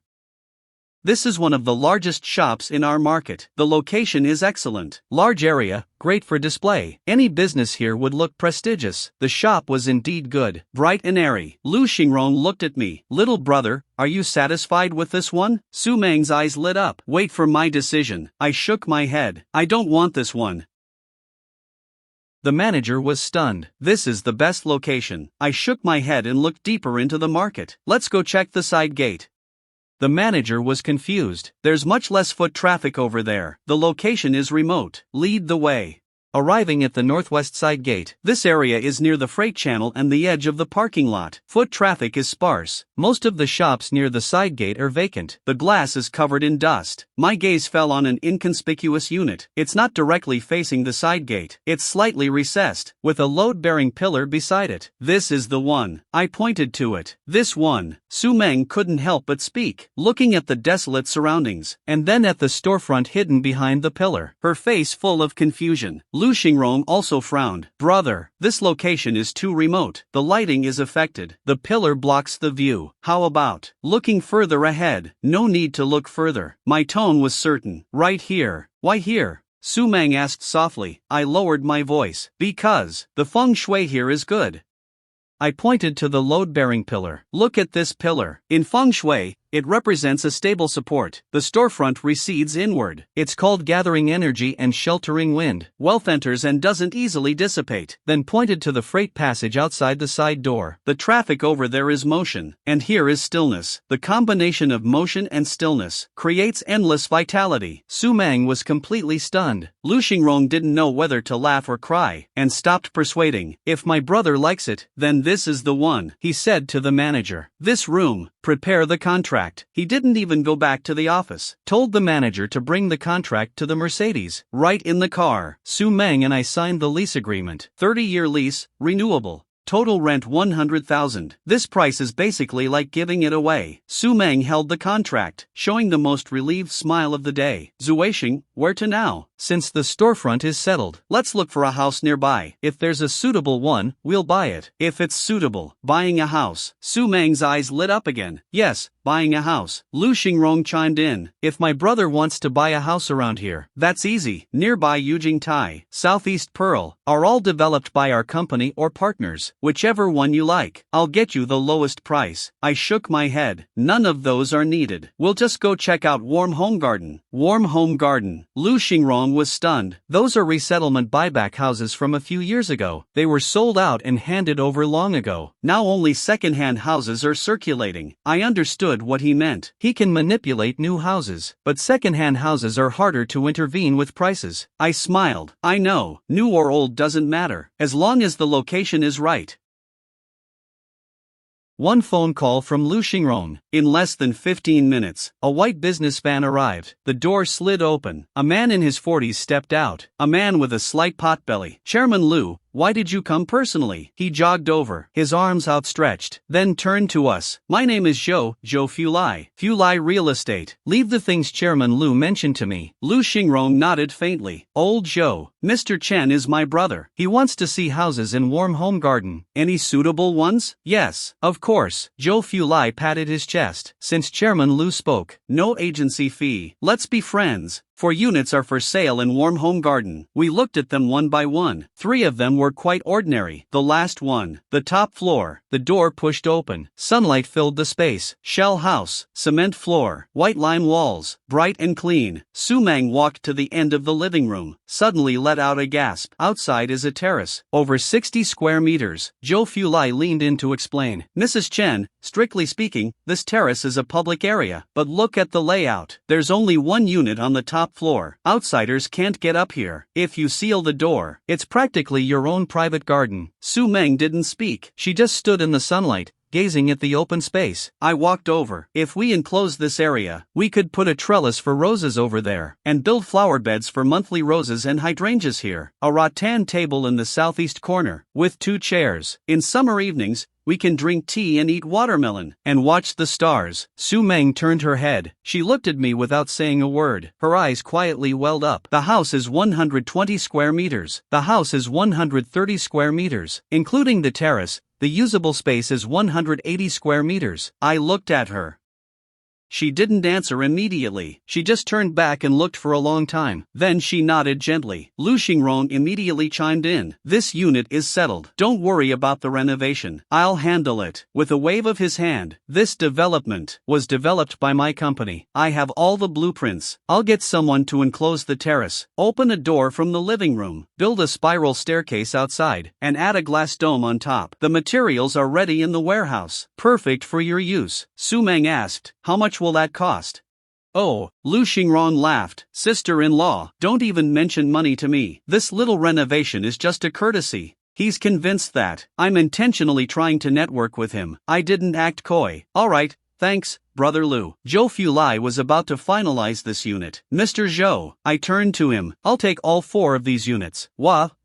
Zhou Fulai was stunned. Su Meng turned her head sharply, looking at me in disbelief. Lu Xingrong was also surprised. Brother, do you feel the area isn't enough? I have a 300 square meter villa at Yuejing Terrace. You can just have it. No need. I waved my hand with a smile. Brother Lu, I really like this location. I looked out the window. It's close to Wanjiawi, within walking distance. The kindergarten is right next door, convenient for Cici to go to school, and for Meng Meng to look after the business. Su Meng pulled my sleeve, lowering her voice. You don't need to buy 4 units. Although there's still over 3 million in the account. I took her hand in mine. Don't worry, it won't be a loss. She opened her mouth, but eventually swallowed her worries. I turned to Zhou Fulai. Mr. Zhou, please prepare the contracts for all 4 units. Full payment for 4 units was just over 2 million. There was still over 1 million left in the account. Enough for the shop's startup and turnover. The contracts were signed smoothly. Moving was even smoother. 1 phone call from Lu Xingrong, and a small truck arrived in half an hour. 3 young men finished moving before noon. The top floor needed renovation, so we stayed in one of the 5th floor units temporarily. The previous owner had barely lived there. A simple cleaning, new curtains, and it was bright and clean. Su Meng placed the pothose she had grown for years on the windowsill. Cici took off her shoes, running back and forth on the new floor, darting from one room to another, like a joyful little sparrow. Mom, is this room mine?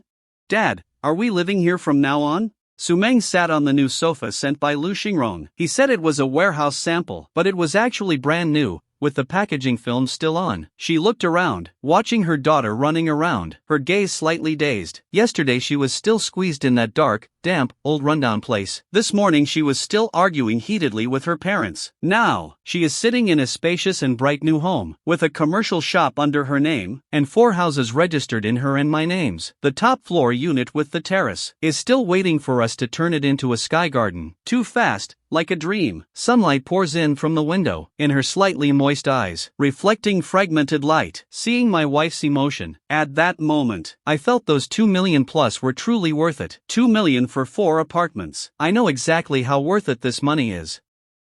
Ninghai's educational landscape is about to undergo an earthquake-level reshuffle. An old leader from the capital, born in Ninghai, is about to retire from an important position. The old man was reserved his whole life, except for this one time. He took the initiative to suggest wanting to leave something on the land where he was born, leave behind a school, not just a name, not just a donation, but actually bringing the capital's best educational resources. Huabei Attached Primary School, into Ninghai, and the site for the branch school is the empty lot right next to Wenxin Garden, the first intake of the Huabei Attached Primary School Ninghai branch. The whole city scrambled for it. The school district boundary line happened to circle in the entirety of Wenxin Garden. Overnight, this resettlement community that everyone despised suddenly transformed, became the hottest top school district housing. House prices soared like a rocket. Those old neighbors who got houses here during the demolition became wealthy for a second time without even realizing it. Some sold one house, enough for their son's down payment in Shanghai. Some traded the old house they lived in for half their life for cold hard cash. The old couple traveled the world. For those 2 years, all of Ninghai was talking about Wenxin Garden. Envious, jealous, regretting not acting, stamping feet and cursing. Every expression imaginable. And I currently have 4 units. Wait until the price hits the peak. Sell 3 at the right time. Keep 1 for living. By then. Not to mention a lifetime of comfort. Even if Meng Meng starts idling from now on, she'll be comfortable for the rest of her life. Of course, if I wanted to earn more, with the information and funds I have, I could easily sweep up the surrounding communities. But there's no need. After being reborn, I gradually realized one thing: money can never be fully earned. In my previous life, I spent my whole life going from nothing to a net worth of hundreds of billions. But in the end, in this life, as long as there's enough money, my daughter's smiling face, my wife's gaze, the peaceful time of the family eating together, these are what I truly cherish.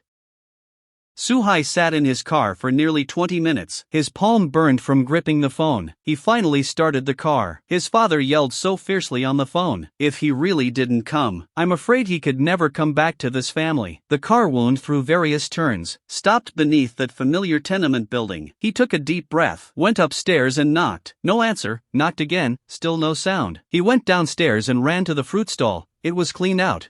Even the old electronic scale was gone. The vegetable-selling auntie next door poked her head out and recognized him. "Oh, little Sue, looking for your sister?" "Yes, my sister and them. They moved this afternoon." The auntie's voice was loud. A big truck came. A few young men were making a racket. In no time, it was empty. I was wondering, lived here for 10 plus years. How could they just move like that? Suhai's mind went blank with a buzz. Where did they move to? I wouldn't know that. The auntie shook her head. Didn't your sister tell you? Suhai didn't answer. He stood before the empty fruit stall, gripping his phone, motionless for a long time. These are all things I pieced together later when Su Meng answered the phone. From the fragmented words she spoke. That night, her phone rang. She answered and listened for a few sentences. Her expression changed. Without speaking, she handed the phone to me. I took the phone, heard Su Jingqi's voice on the other end, full of vigor, righteous and assertive. "Chen Zuisheng, listen, that apartment was allocated by my workplace. The ownership is in my hands. I've already put it into a reverse mortgage project. I'm going to process the paperwork tomorrow, unless you divorce Meng Meng. Otherwise, don't even think about living in this house." I held the phone and stayed silent for 2 seconds. Then I said, "We've already moved out." There was silence for 2 seconds on the other end. "Moved out?" "Moved this noon. The house is vacant. You can come and take it back anytime." Another silence. Then the call was hung up. I gave the phone back to Su Meng. She looked at me. Her eyes were red, but she didn't cry. Her voice trembled slightly. "They really gave up the house." She lowered her head, wiping the phone. Didn't speak for a long time. Then she looked up at me, forced a small smile. "Forget it. We're not going back anyway." I nodded, and pulled her into my arms.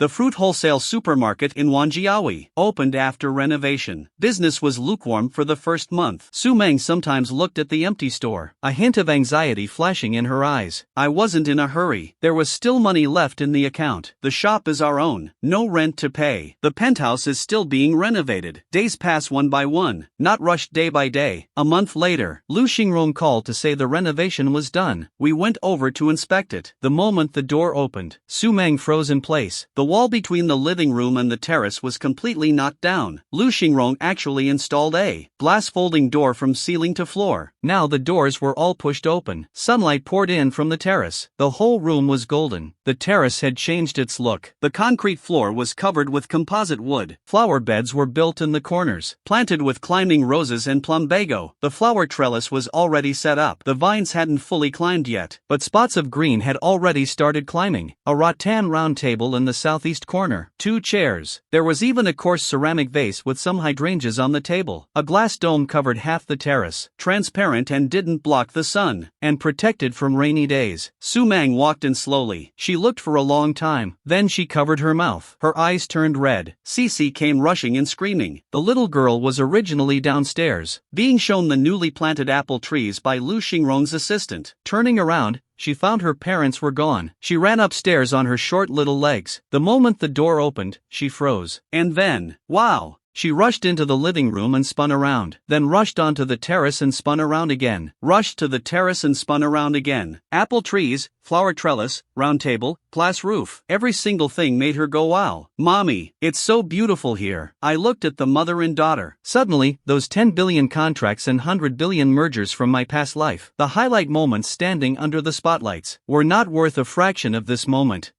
And good things came one after another. The fruit wholesale supermarket, which had been quiet, suddenly exploded in popularity. It started with Su Meng's livestream. The idea was mine. I said, Meng, every day in the shop you meet new customers. Why not try starting a livestream? No need to shout or promote intentionally. Just set up a phone. Film how you usually sell fruit, how you organize the stock, how you chat with customers. Su Meng was a bit confused at the time. Live streaming? Me?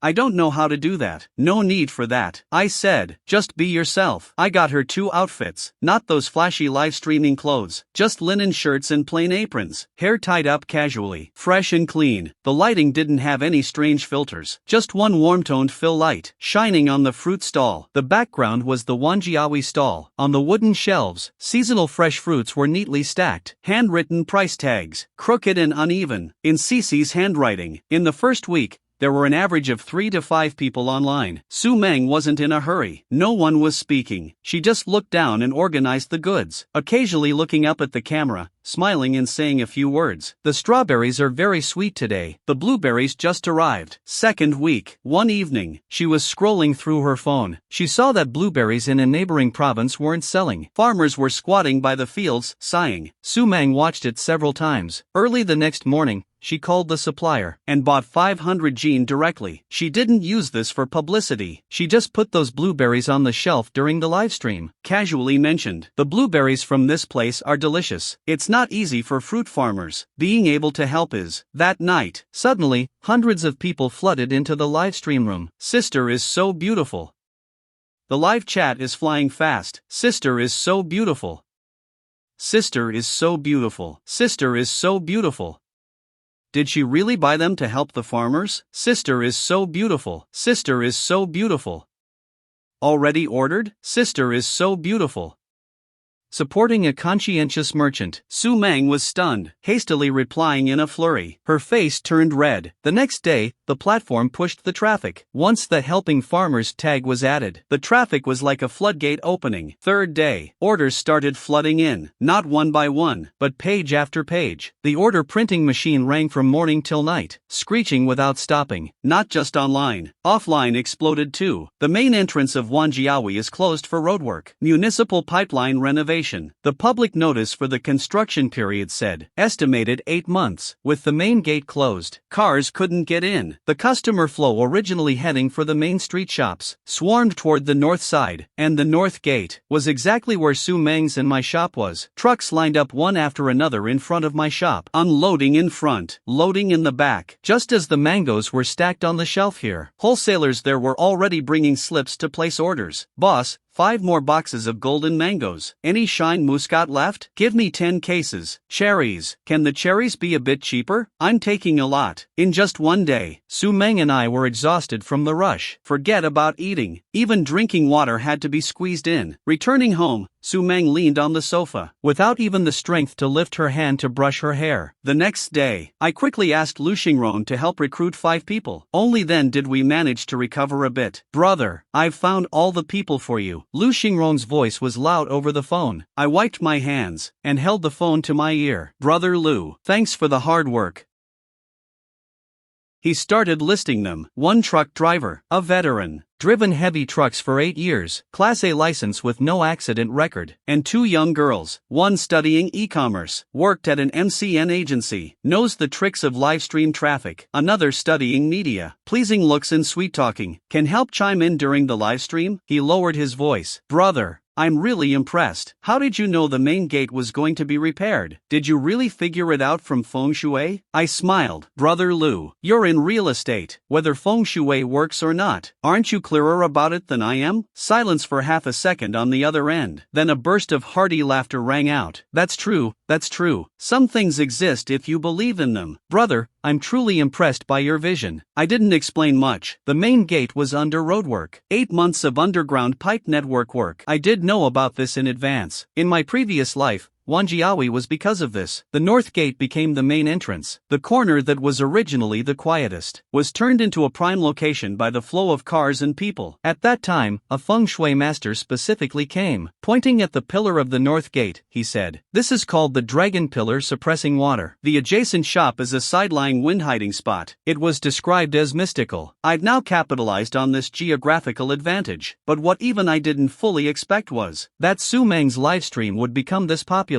Beautiful woman, no makeup, helping farmers, internal circulation, promoting consumption, rural revitalization. Su Meng hit all the tags the platforms wanted to promote. Traffic surged toward her like water from an open sluice, sometimes stealing a moment of leisure from the busyness. She would sit by the shelves and daydream. I calculated the accounts again today. Last month, online and offline combined totaled 1.37 million. Profit 210,000. Her expression was somewhat dazed. Sometimes when waking up in the morning, staring at the ceiling, she would think, is this a dream? When the dream ends, still in that old tenement building, Cece was sleeping by the wall. You haven't. She didn't continue. I held her hand. It's not a dream, and even if it is, it's a dream we earned ourselves. She looked up. Her eyes were slightly red. I had to distract my wife.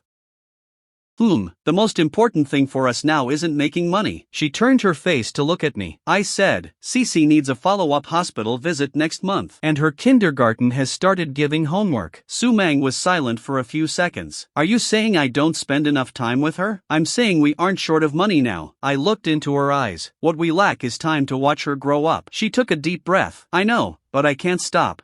Sometimes I feel that if I stop, all of this will disappear. It won't disappear, I said with a smile. But she suddenly frowned, and said seriously, Cece is starting primary school next year. The nearest public primary school around here. The teaching quality is very average. The good ones in the city are either zoned, or require school choice fees. School district housing in the city center. Even the old, small ones are 40 to 50,000 per square meter. She spoke faster and faster, as if pushed forward by something. No, I have to earn more. Looking at her like this, I didn't know whether to laugh or cry. Meng, don't worry, our daughter is blessed. A blessed person doesn't need to rush. She was stunned for a moment, clearly not quite understanding. I wasn't in a hurry to explain. The matter of North China attached primary school cannot be mentioned yet. The time hasn't come. When that news is officially announced, half of Ninghai will go crazy. The fruit wholesale supermarket business was like a snowball, growing bigger and bigger. The company registration was completed 5. Bank-related 6. National and local tax reporting combined invoice service. I came up with the name, Mengsheng Fruit Industry. When Su Meng saw on the business license, those 2 characters side by side, the corners of her mouth curled up. It's official now. I suggested my wife set a higher salary. She nodded and raised the salary by 1 level. The shop ran much smoother. We finally didn't have to be stuck in the shop every day, especially the live stream room. The young girls learned quickly. Su Meng only appeared at specific times, but every time she went online, the live chat exploded. The label Fruit Goddess. I don't know when it was attached. 3 Fruit Goddess. I don't know when it was attached. 3 Fruit Goddess. That's how it spread. That's how it spread. That afternoon, Su Meng's phone rang. After hanging up, she told me, "The management committee of the previous market notified me to collect the deposit refund." How much? 2,000. I smiled. Not even enough for half a day of ours now, but we can't just refuse it. Otherwise, the management committee gets a bargain. She rolled her eyes at me. She gave me another look. She already started changing her shoes. 20 minutes later, Su Meng stood at the entrance of that familiar alley. The small, shabby fruit stand had changed owners. The newly installed storefront was bright. She looked for a few seconds, shook her head and turned toward the management committee. This is what she told me after she came back. In the management committee office, as soon as Director Zhou saw her, she was as passionate as if she were a different person. After finishing the paperwork, Director Zhou chatted with her, asking where we live now. Su Meng casually said, "Wenxin Jiayuan, next to Wanjiawi." Director Zhou's eyes suddenly widened. "Wenxin Jiayuan, you live in Wenxin Jiayuan?" Su Meng was stunned. "What's wrong?" Director Zhou didn't answer, turned around and pulled out a document, slapped it down in front of her. It was a photocopy of an official red-headed document. The title was very long. Su Meng spotted a few keywords at a glance. Site selection and school district zoning for the Ninghai branch of Huabei Primary School. Wenxin Jiayuan. Her gaze moved down to that line of text. Wenxin Jiayuan is included in the school's enrollment area. There was small print below. The publication date was 3 days ago. What does this mean? Su Meng didn't react for a moment. Director Zhou prattled on beside her. "Your area is now school district housing. Huabei Primary School is a school from the capital, the best school district in all of Ninghai. Those shabby houses in Wenxin Jiayuan, who would have wanted them before? Now, guess how much per square meter?" Su Meng opened her mouth, but no sound came out. Director Zhou held up 2 fingers. 130,000 and you still can't get one. She thought Su Meng was renting. Her face was full of pity. "Oh dear. It would have been great if you'd bought a place there earlier. Renting is just helping the landlord pay the mortgage. They're making a fortune now. Just think about it. 130,000 per square meter. Any place around 100 square meters would be." Su Meng froze there. "Over 10 million. Wenxin Jiayuan, 130,000 per square meter. The complex where she owned 4 apartments. 4 units. She told me later. At that moment, her legs went weak. She leaned on the table and slowly sat down. Director Zhou was startled. "What's wrong? Why is your face so pale? Are you feeling unwell?" Su Meng shook her head, opened her mouth. Her voice was airy. "Sister Zhou, how much did you say the price of Wenxin Jiayuan was?" 130,000. Su Meng didn't speak, just sat there dazed, staring at the document on the table, motionless. Then she dialed my number. When the phone started vibrating, I was in the shop checking the inventory list. The word wife flashed on the screen. I answered, but there was no sound on the other end. Meng, Zuisheng, Wenxin Jiayuan. It's 130,000 now. The Huabei Primary School branch is right next to it. It's been zoned into the school district. 130,000 per square meter. I leaned against the shelf. I was indeed a bit surprised. In my previous life, this news was announced a year later. In this life, it's half a year early. Come back first. Let's go check with the agent. Okay, she agreed, then paused. Zuisheng, when you bought those 4 apartments, did you know something? I smiled. How would that be possible? If I had known in advance, I would have borrowed money to buy up the whole complex. Why would I still be running a fruit shop? It was quiet on the other end for a few seconds. Then she gave a soft hum. She hung up the phone. She rushed back, but someone else arrived first. A black Mercedes pulled up sharply at the shop door. Lu Xingrong strode inside. "Bro, you know about the Wenqing Garden School District housing, right?" I put down the list. "Just found out. I was on a business trip, headed straight here after landing." He walked up to me, lowered his voice. "Bro, tell me the truth. Did you know about this policy in advance?" I smiled slowly. "Brother Lu, if I could have predicted the school district housing thing, why would I still be in the fruit business?" Lu Xingrong stared at me for a few seconds, finally let out a chuckle. "Bro, many people are lucky, but none are as precise as you." I smiled and didn't respond. Su Meng's face was still red when she returned. We headed straight for Fulai Real Estate. When we arrived, I noticed something was wrong. A huge crowd was gathered at the entrance. The main door was almost bursting. Inside was even more overcrowded. "Wenxin Garden, are there any units left? Any layout is fine. I'll pay in full. Zhou Fulai squeezed his way out. His forehead was covered in sweat. He saw me. His eyes lit up. He hurried over. Mr. Chen, you've arrived. The nearby customers were stunned. Why is this agency boss acting like this? Like he's seeing his own father. I smiled. Fulai Real Estate. Fulai Real Estate. President Zhou. Business is good, Fulai Real Estate. Thanks to you. Zhou Fulai bowed and scraped. Let us into a small meeting room. Mr. Chen, are you here today to sell a house? Zhou Fulai's eyes lit up. From Wenxin Garden?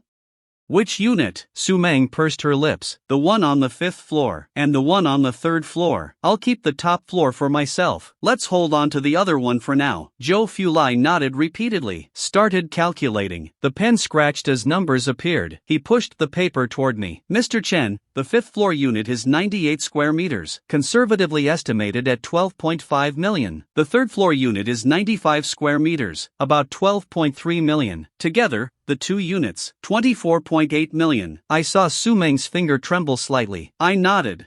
Fine, list them at this price. Zhou Fulai nodded repeatedly, then remembered something. Mr. Chen, the commission fee. I smiled. President Zhou, you can't waive this, right? Zhou Fulai froze for a moment. A complex expression appeared on his face. Mr. Chen, you told me last time that next time you'd let me earn back the commission. At the time, I thought it was just polite talk. I didn't take it to heart. And as it turns out, you actually came. He looked at me with burning eyes. Lu Xingrong's gaze swept over. Su Meng also turned her face to look at me. I smiled slightly. Put my arm around Su Meng's shoulder. It has nothing to do with me. It's my wife, who is beautiful and kind, and brings luck to the family. Su Meng's face suddenly turned red. Gently hit me.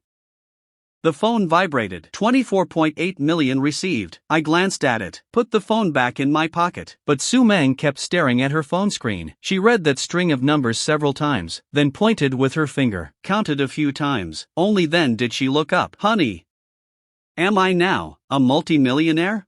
I nodded. But I didn't feel anything at all. She frowned, looking confused. The numbers are in the phone. The house is still there, unmoved. The shop is still as busy as ever. How am I a multi-millionaire? Lu Xingrong burst out laughing beside us. Sister-in-law, a rich person must live like a rich person. That's the only way to have a real experience. Bro. Change your house. Big villa. Our company just launched some detached houses by Tsuehu. Great environment and high privacy, with a yard and a garage. I'll save the best one for you. Consider it my way of thanking you. He sounded sincere, but I knew what he was plotting. The houses he hoards and the Wanjiawi shares are increasing in value even faster than mine. After this wave, he'll make as much as developing 2 housing estates. He wants to get on my good side even more. But I shook my head. Brother Lu, I appreciate the kindness, but I won't change houses. Su Meng nodded vigorously beside me. Right, I haven't lived in the top floor sunroom long enough. The roses on the terrace just bloomed. I go for a walk to see them every morning. It would be such a pity to move. When she said this, her tone had that fondness only young girls have. I looked at her. The thought in my heart became even firmer. What villas hadn't I lived in my previous life? A huge, empty house, walking around alone. The echo was louder than a human voice. Now the 3 of us are squeezed into a cozy top floor, under the glass dome, drinking tea and watching stars. Is better than any luxury mansion? Seeing us both shake our heads, Lu Xingrong didn't insist, immediately had a new idea. If you won't change houses, then you won't. What about the car? A car. With your current status, you must have a car. When dealing with clients in the future, you can't exactly pick them up in a truck. He paused. Your wife is now a fruit beauty after all. Taking the bus when going out. The fans won't allow it. That last sentence made Su Meng laugh. She glanced at me. Her eyes showed some hesitation. I thought about it and nodded.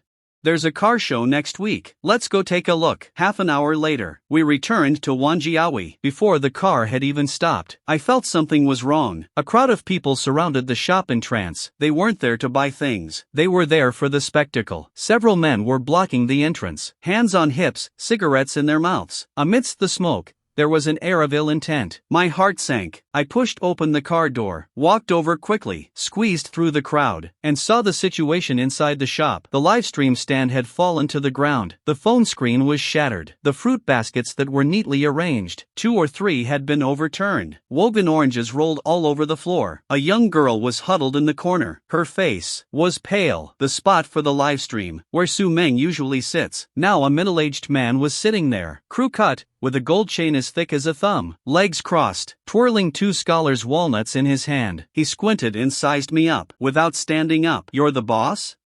I scanned the shop, keeping my voice steady. "What can I do for you gentlemen?" The crew-cut man clicked his tongue, put the walnuts on the table. "Let me introduce myself. My name is Brother Yong. Brother Yong from the East Side. I run a business company. I've been wanting to expand lately, and I've taken a liking to your shop." He stood up, walked up to me, sized me up. "This location is quite good, and it's by the North Gate. I'll give you a price. Take the money and open somewhere else. I'm taking this shop." He patted my shoulder. "Little brother, give me some face. Move out today." I looked down at where he patted me, then looked up again. "Brother Yong, right? I'm not selling this shop." Brother Yong stared at me. "Little brother, you might not have heard me clearly. What I said was, give me some face. Will you take this favor?" I gave a cold smile. At that moment, the car door behind me opened. Lu Xingrong strode over. "Who's causing trouble here?" Brother Yong turned around. His eyes narrowed. A smile immediately appeared on his face. "Oh, Chairman Lu, what brings you here? Is this little shop under your protection?" Lu Xingrong walked up to me. "I developed this entire Wanjiawi area. I give my storefronts to whoever I want." He took a step forward, pressing in. "Who the hell do you think you are, playing gangster on my turf?" Brother Yong's expression changed several times. He clenched his jaw. In the end, he swallowed his pride. "Chairman Lu, how could you say that? I just came to talk business. Harmony brings wealth." "Talk business?" Lu Xingrong pointed at the fallen livestream stand, and the fruit smashed all over the ground. "Is this your way of talking business?" Brother Yong gave a dry laugh and didn't respond. He turned to look at me. His gaze was sinister. "Fine, little brother. Since Chairman Lu is here today, I'll give you some face." He walked to the door and looked back. "But you'd better think carefully whether you can really be protected by someone for a lifetime." Those men disappeared into the crowd with him. The shop became quiet. A young girl couldn't hold back her tears. Su Meng rushed in from outside and hugged me tightly. "Are you okay?" "I'm fine." I patted her back, looked toward the door. Lu Xingrong said, "Little brother, this Lu Yong specifically targets prosperous shops. He keeps a gang of thugs under him. Today he left to save my face, but he won't swallow this insult. In the future, I know. Brother Lu, thank you for today." I didn't say much, just squatted down, picked up the fallen oranges one by one, and put them back in the basket. The next day, the police station suddenly called me. "Is this Chen Zuisheng? Your driver, Sun Jian, got into a fight. He's in the hospital now." I was stunned. "Fight? Old Sun, please come to the first municipal hospital." Su Meng and I rushed over, found the ward, pushed open the door, saw Old Sun lying on the hospital bed. His head was wrapped in gauze. His eye sockets were bruised purple, swollen to just a sliver. A woman was sitting on a chair by the bed. Her eyes were red, probably his wife. 2 police officers were standing by the window. One was taking a statement. One was watching with arms crossed. "Boss Chen." Old Sun saw us and struggled to sit up. I walked over in a few steps and pressed him back down. "Don't move. What happened?"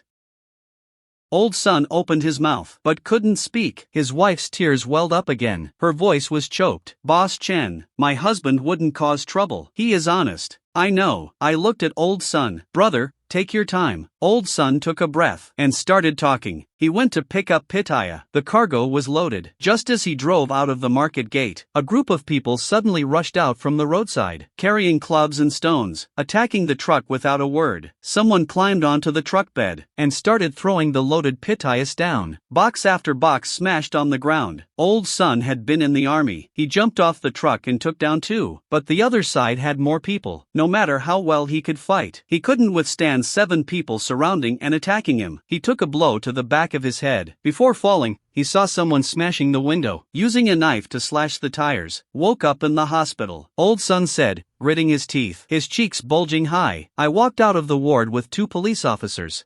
I handed over a cigarette. The older one took it and put it in his mouth. The person in your shop? Yes. The driver, a veteran, never causes trouble. He nodded. Those people ran fast. By the time we arrived, there were only rotten fruits on the ground. The license plate was smeared with mud. Surveillance caught a few backs. Faces aren't clear. Then what do we do? The statement is taken. The case is filed. He looked at me. But you know, this kind of case, unless there's a coordinated crackdown on gangs. I get it. Returning to the ward door, Su Meng was just coming out. Gave old son's wife 8,000 to let old son recover in peace. The losses in the shop don't matter. He can come back to work when he's better. Salary will be paid during his recovery. Old son's wife chased after her, grabbed Su Meng's hand, too grateful for words. Walking out of the hospital gate, Su Meng asked me, "What did the police say?" I told her, "The case is filed, but it's hard to catch them." She frowned. "Then what should we do? Should we ask Lu Xingrong for help?" I shook my head. "No need to find him. The white path has its ways. The black path has its tricks. Don't worry, I'll handle this."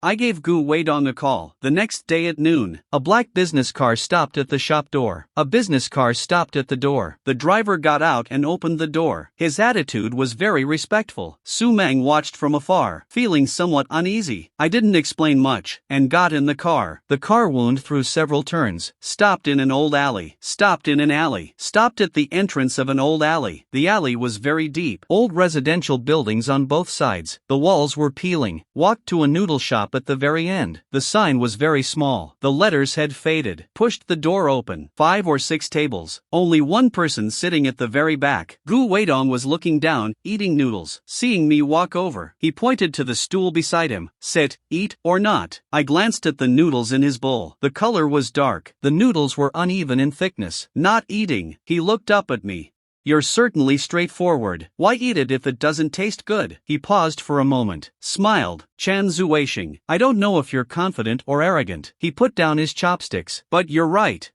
It really doesn't taste good. But in the past, this stuff saved my life." I listened to him quietly. "In a special era, my parents were purged due to overseas connections. My sister and I were neglected and almost starved to death. An old neighbor secretly brought us a bowl of these noodles every day." He stirred the noodles with his chopsticks. "Buckwheat noodles mixed with elm bark powder. Tastes bad but keeps you full." Later I became successful. Looked for that old neighbor. He was long gone. He had cooked some, but I come to eat a bowl of these noodles from time to time, to remind myself where I crawled out from. I looked at the bowl of noodles, silent for a few seconds. "Brother Gu, let me say something unpleasant. Eating good food is the best way to commemorate the past." He looked up. "Eating husks and vegetables every day. That's called self-sentimentality. To truly not forget one's roots, one should eat the best, wear the best, live the best life. To let that child who almost starved back then see, we've come back to life, living better than anyone." Gu Weidong stared at me for a few seconds. "Makes sense." He wiped his mouth. His expression returned to normal. "Let's get to business. That Lu Yong is just a small fry, but behind him is Lai Laosan of Changjiang Company.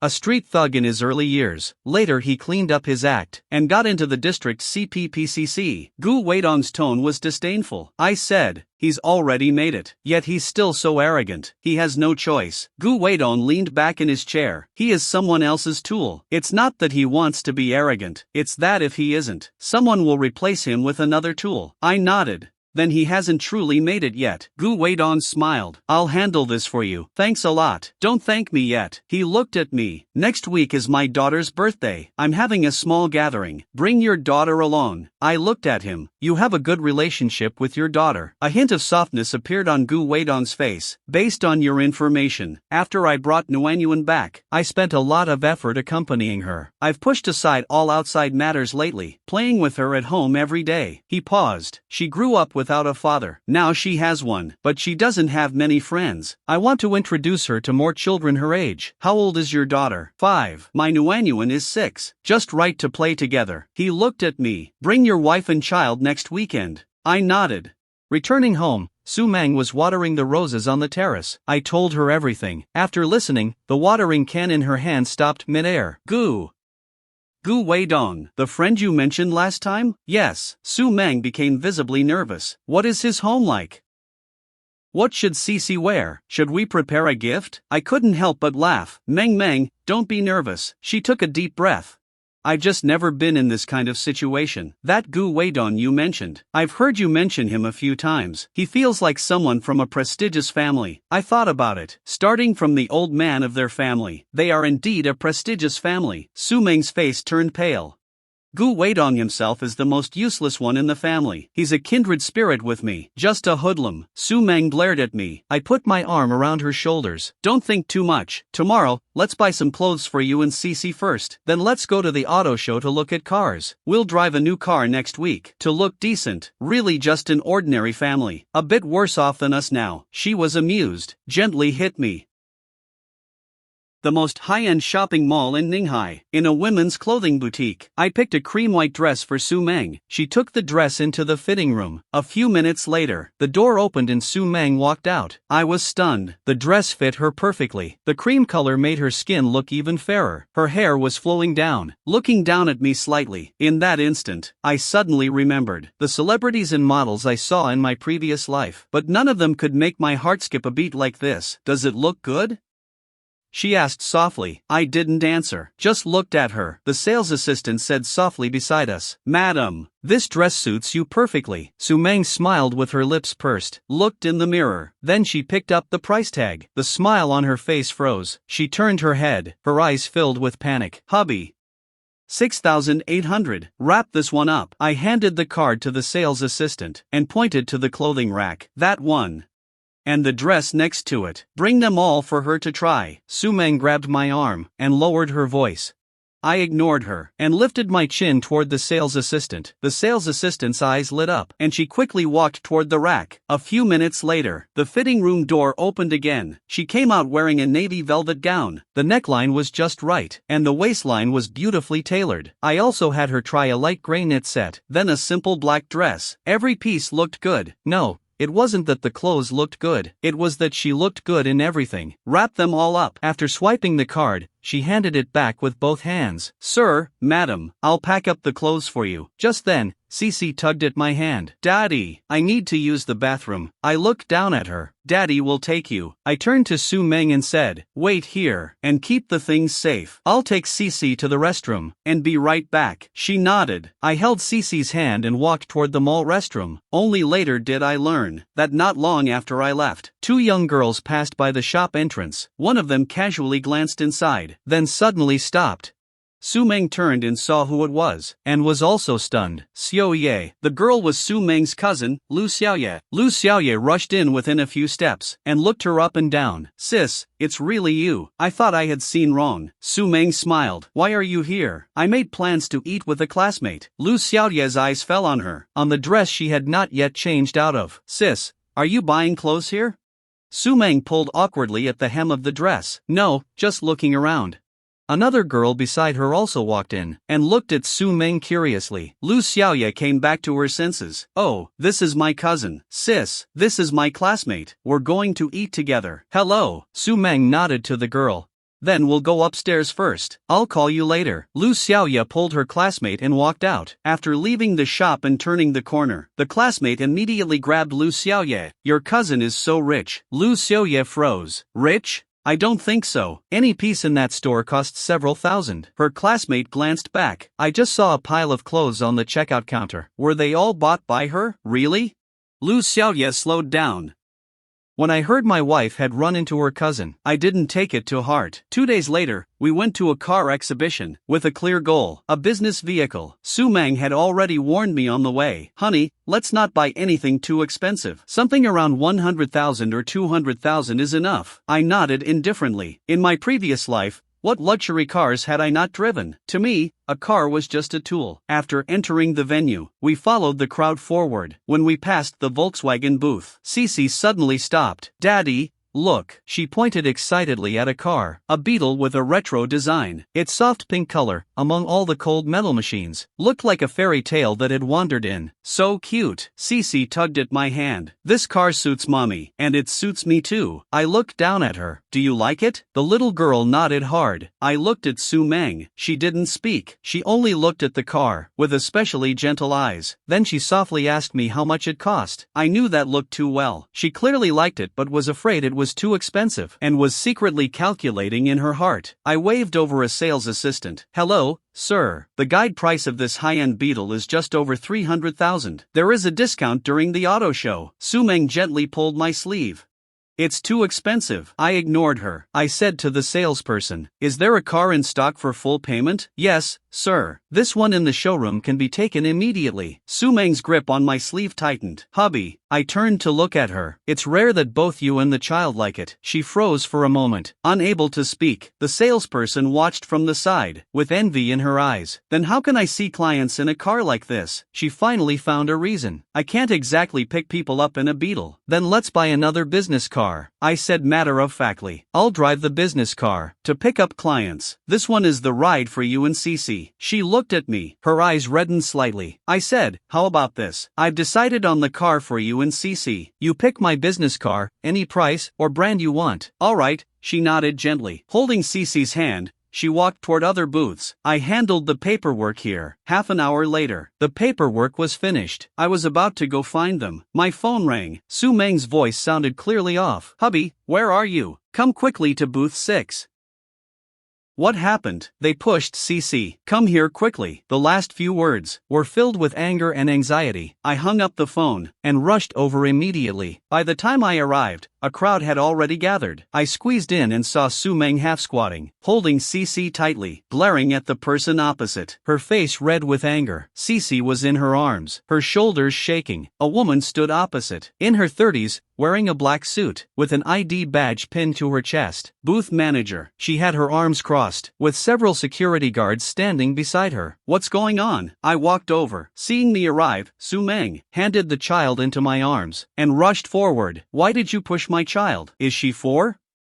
Are you 4 too? The woman snorted. This lady, please mind your emotions. This is our booth. We have the right to protect the exhibits. Second, the fence is over there. Your daughter crawled in herself. Third, she held up 3 fingers and waved them. I just gently blocked her. She lost her balance and fell on her own. What does that have to do with me? You shouting like this affects our booth's image. I can call security to escort you out.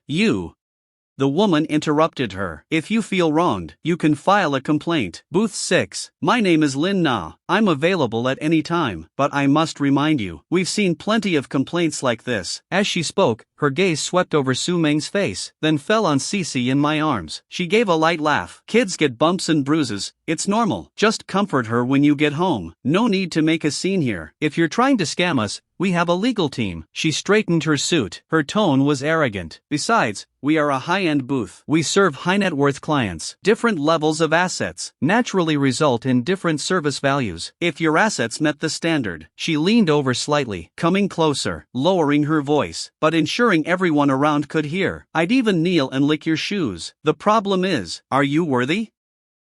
After hearing those words, I roughly understood. Seeing that big off-roader, thought it suited Daddy, wanted to go up and see. The barrier was set at adult height. The red string was right above Cece's head. She didn't notice it at all. Then, that woman named Lin Na pushed Cece down. I stepped forward and pulled Su Meng close, and put Cece back in her arms. I looked at Lin Na. Manager Lin, right? You just said different net worths get different services. I think that makes sense. The corner of Lin Na's mouth twitched, thinking I was going to back down. I ignored her, turning to look at the display stand, at the staff members who were at a loss. 5 cars were parked side by side on the stand. Lin Na said one of them was reserved. The other 4 were still available. I pointed to those 4. These 4. I'll take them all. What? Lin Na was stunned. The staff members were stunned too. I repeated, 4 cars. No one moved. I looked at them. Why? Do you doubt I have the money? I pulled a bank card from my pocket and placed it on the side table. Then I took out the bank slip from the Volkswagen stand. The slip after paying for the Beetle. I slapped it onto the table. This is the receipt from the Volkswagen side. You can take a look. A young girl with a ponytail hesitated. She walked over and picked up the slip. She took a glance. Her eyes widened instantly, instinctively covering her mouth. Then she looked up at me. Her gaze had completely changed. Su Meng forgot to be angry at this point. She walked quickly and pulled my arm. If you're buying, don't buy from them. I pulled her down to sit, patting the back of her hand. Trust me. When the paperwork was almost finished, I suddenly bent down and took off one of Su Meng's high heels. Then I threw it in front of Lin Na. Lin Na stared at the shoe on the floor. Her face instantly turned a deep purple. I wonder if I meet the standards for your high net worth client service, I asked. Her lips trembled. She couldn't speak. More and more people gathered around. Some were whispering, some were filming with their phones. Seeing her silent, I shook my head. It seems your company's service commitment is lacking. I turned around and said to the ponytail girl handling the paperwork, these 4 cars, I'm canceling them. Sir, this. Lin Na's face went completely pale. During the auto show, to promote sales, unconditional cancellations were promised for the first 2 days. For the remaining days, only a small deposit is deducted. But a normal person wouldn't do this. Who would be crazy enough to buy and then cancel, then buy again? But now, this regulation became her death warrant. At that moment, a familiar voice came from behind the crowd. Little brother. Lu Xingrong pushed through the crowd, walking in with large strides. I turned to look at him. Brother Lu, why are you here too? I'm here to look at cars. He walked to my side, looked at the shoe on the floor, then looked at the frozen Lin Na. What happened here? I briefly explained. After hearing it, Lu Xingrong's face darkened. He turned to look at that car. His gaze fell on the SUV. He paused for a moment. This one. He took out his phone, scrolled through and handed it to me. Is it this one? There was a photo on the screen. It was exactly this SUV. Even the angle was the same. Little brother, this is the one I reserved. You reserved it? Yes. Planning to give it to you. He pointed over there. Last time you said you wouldn't change houses, so I thought I'd get you a better car. I had someone save this car. Delivery is tomorrow. He turned to look at Lin Na. His gaze turned cold. You pushed the child. Lin Na's face turned completely pale. Chairman Lu, I didn't know. Lu Xingrong ignored her and waved his hand. Cancel it. I don't want this car anymore. He took out his phone and made a call. Hello, old Zhang. That dark green SUV at booth 6, the one I ordered. Cancel it. Yes, cancel it now. Lin Na was completely stunned. Soon, a middle-aged man in a suit rushed over. His forehead was covered in sweat. Chairman Lu, what happened? Lu Xingrong said. President Zhang, your manager here is quite something. My little niece wanted to see a car, and she pushed her over. President Zhang's face turned green. He turned to look at Lin Na. That look was like he wanted to devour her. Lin Na opened her mouth. President Zhang, from now on, you are no longer an employee of this company. Lin Na's legs gave out. She collapsed to the ground. Leaving booth 6, I quickly put that unpleasantness behind me. Lu Xingrong accompanied us, chatting as we walked. When we reached the lounge area, he suddenly stopped. Brother, in the end, that incident was caused by me. Today, I must give you a car. Don't argue with me. I was stunned for a moment. Mr. Lu, really? There's no need. You're just looking down on me. He was firm. He turned to look at Su Meng. Sister-in-law, you tell him, your husband isn't giving me face. You have to give me this face, right? Su Meng was caught off guard by being called on. She was a bit flustered. She glanced at me. I nodded slightly. We originally wanted to buy a business car. Around 200,000. That's simple. I know the most about business cars. I guarantee I'll pick one you'll be satisfied with. He left as soon as he finished speaking. After 2 steps, he turned back. What are you standing there for? Let's go. Su Meng and I looked at each other, not knowing whether to laugh or cry. We could only hold Shanxian and follow. Lu Xingrong, knowing the way well, led us straight to the Mercedes booth. A streamlined silver business car was parked in the center of the booth. A long-legged car model stood beside it, posing for photos. Lu Xingrong walked over, without even glancing at the model. He pointed directly at the car. This is the one. Then he waved to the staff. Come over and write the invoice. The long-legged model was clearly stunned. Her movements stopped. The staff member jogged over. Hello, sir. Are you sure you want this one? Sure. Lu Xingrong replied. He turned to start persuading Su Meng. Sister-in-law, you can trust me. This one will definitely meet your needs. Mercedes is a big brand. It'll give you face when you drive it. Business cars have plenty of space. It's perfect for clients or family in the future. He spoke with great confidence. I took a look at the car and looked at the emblem on the booth. I couldn't help but laugh. Brother Lu, do you know how much this car costs? He blinked. 200,000, right? That's what sister-in-law just said. This is a Mercedes AMG. I pointed to the emblem. It's not 200,000. It's around 2 million. Lu Xingrong's expression froze for a second. Su Meng was startled. 2 million. So expensive. No, no, Brother Lu, this is too precious. We can't take it. Lu Xingrong quickly recovered and started playing dumb. Didn't you say 2 million? I listened to my dad. Seeing that we were silent, he simply decided to be stubborn. I did it on purpose, but I can't bring myself to give something worth 200,000. If I'm giving something, it has to be this. If you don't accept it, I'm staying here today and not leaving. As he spoke, he sat down beside us. I looked at his shameless behavior. Lu Xingrong made a lot of money from my information, but he was never someone who only took without giving. On the contrary, he always thought about how to repay. This is a man worth befriending. I glanced at Su Meng. She was still declining. I walked over and patted her shoulder. Just accept it. She looked up at me, looking a bit surprised. I nodded. Seeing me nod, Lu Xingrong immediately sprang up from the chair, as if afraid I would change my mind, and waved directly to the staff. Issue the invoice for the full amount. Do it right now.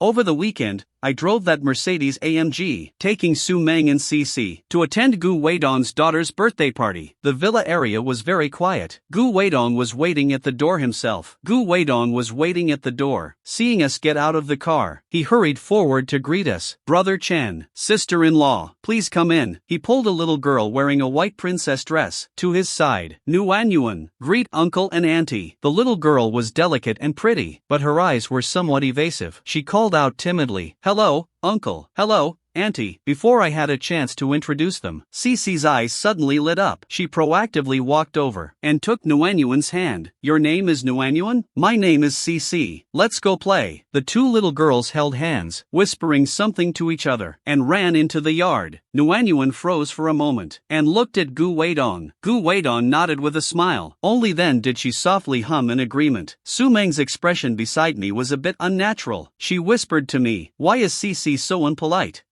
I smiled. "It's fine, she's becoming more lively. She has the potential to be a social butterfly." Gu Weidong, however, clapped his hands in delight. "Great."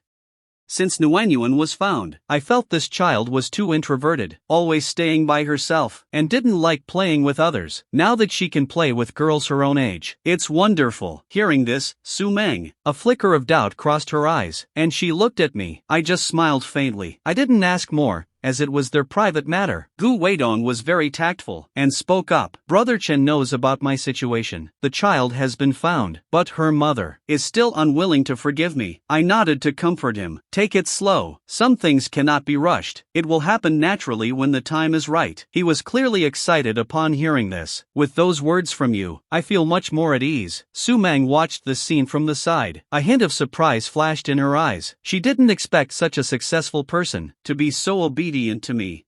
"I'll go check on the children." After saying that, she walked toward the yard. Gu Weidong took the opportunity to pull me aside. "Brother, let's sit in the study." The study was on the second floor. I pushed the door open and entered. I was stunned for a moment. An elderly man with gray hair was sitting there, leisurely sipping tea from a cup. "Elder Gu." Gu Weidong felt a bit embarrassed. "Mainly, my father wanted to meet you, fearing you wouldn't be willing to come. I didn't tell you beforehand." I stepped forward and said, "Hello, Elder." Elder Gu put down his teacup, stood up and nodded to me. "Young friend Chen, please sit." He personally poured me a cup of tea, handing it over with both hands. "Friend Chen helped me find my grandson. An old man like me must offer a cup of tea to thank you." I took it with both hands. "Elder, you are too kind. I didn't seek out Brother Gu without a reason." Elder Gu nodded. "I know. Is it for your daughter?" He pointed to Gu Weidong. "Isn't he also doing it for his daughter? It's a great thing for both sides." He paused, looking at me with piercing eyes. Of course, an old man like me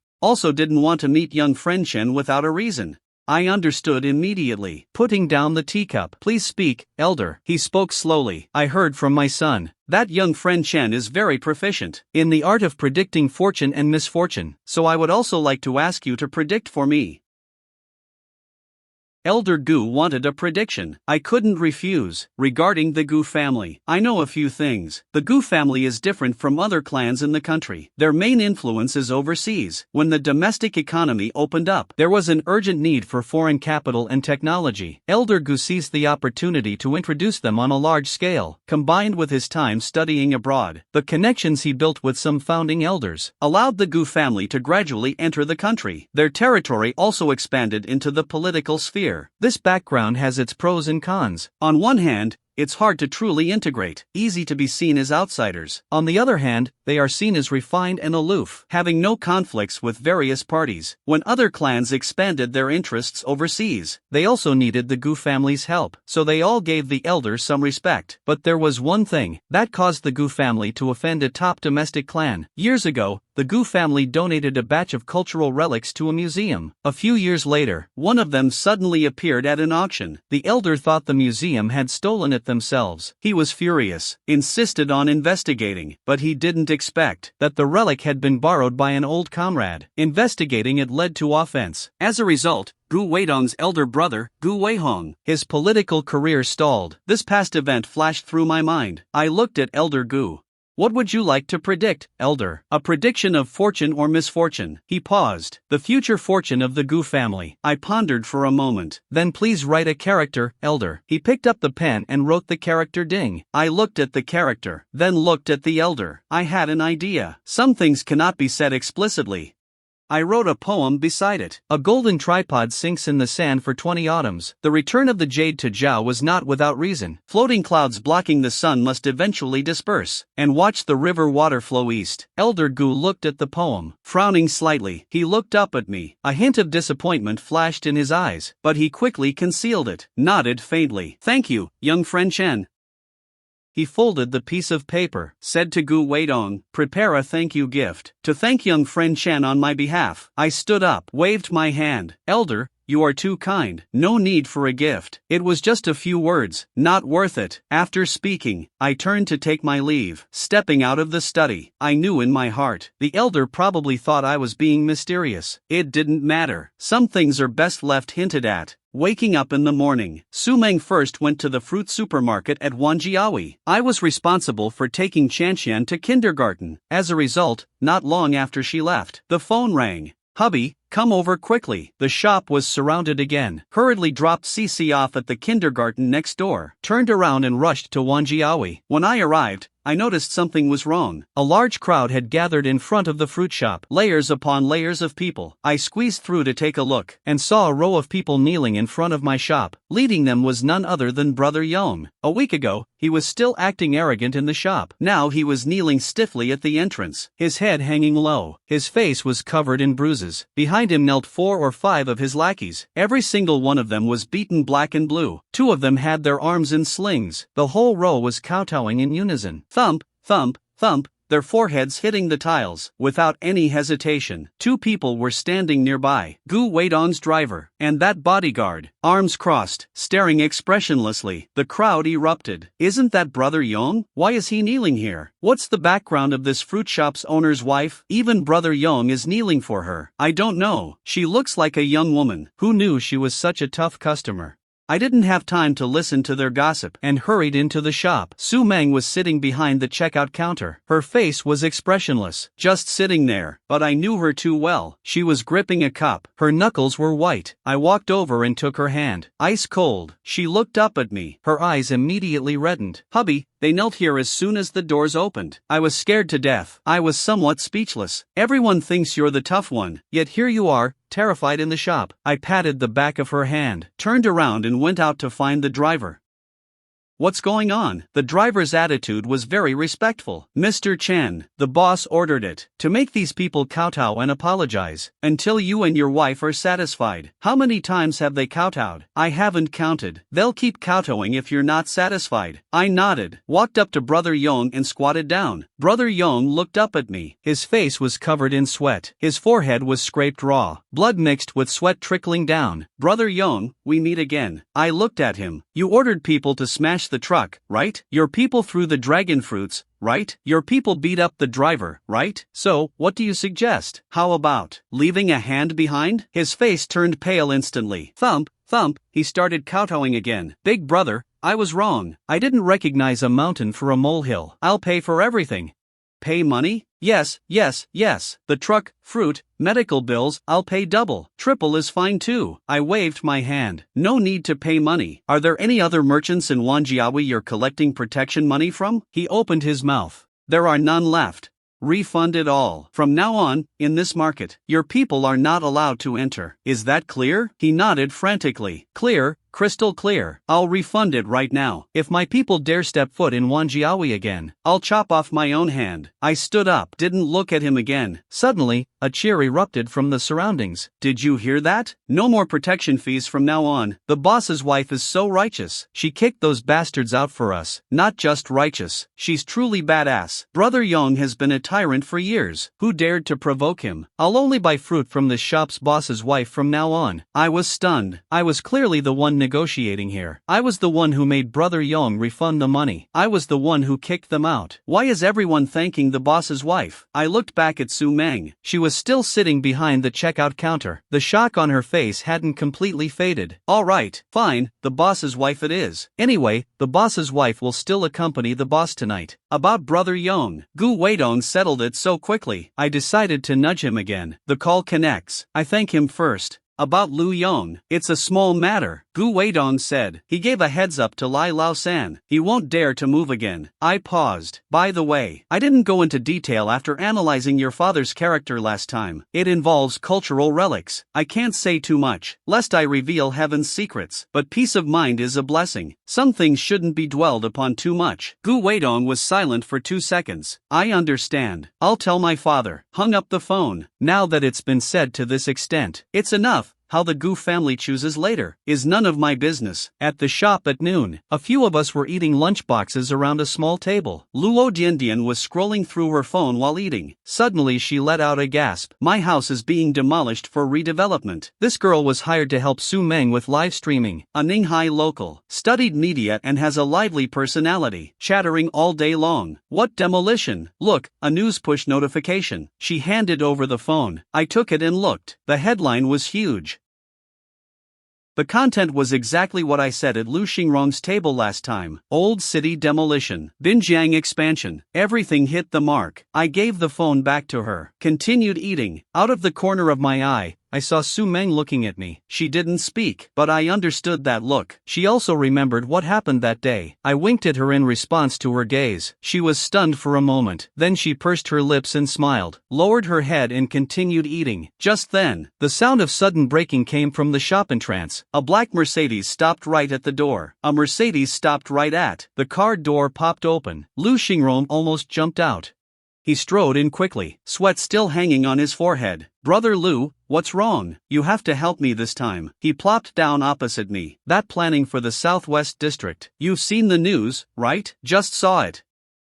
He slapped the table. What you said that day, all of it was correct. The new mayor took office. The first thing he tackled was the old city renovation and Binjiang expansion. He took a deep breath. Brother, I'm under a lot of pressure right now. I tapped the table. Pressure is high because you bet big. It's because you hit the mark that the pressure is high. He rubbed his hands anxiously. Yuanjing Group is very hot right now, but old city renovation isn't that easy to do. Demolition, resettlement, relics, merchants. If any part goes wrong, the people watching me will eat me alive. He lowered his voice. A while ago, I used other plots from several companies to exchange for quite a bit of land in the Southwest District. They laughed at me for being stupid back then. Now they are all green with envy, waiting for me to make a mistake. I listened without responding. The new mayor has already looked for me. Lu Xingrong continued. Mayor Wen asked me for the specific plan. I said I'd produce something he's satisfied with as soon as possible. He leaned forward. Brother, you must help me this time, no matter what. I tapped the table. Brother Lu, your company has so many executives, many talented people. This kind of thing requires mobilizing the entire company's resources. It's inconvenient for me as an outsider to interfere. What's inconvenient about it? You come to our company. Be the CEO. How about an annual salary of 10 million? I shook my head. I'm used to being free. I can't be a CEO. Then it'll be like this. His mind raced. You'll be our company's executive director, acting as CEO. Once the Southwest District mess is sorted, little brother, you're free to come and go. I won't stop you. I smiled. I don't have any shares in your company. Why be an executive director? He chuckled.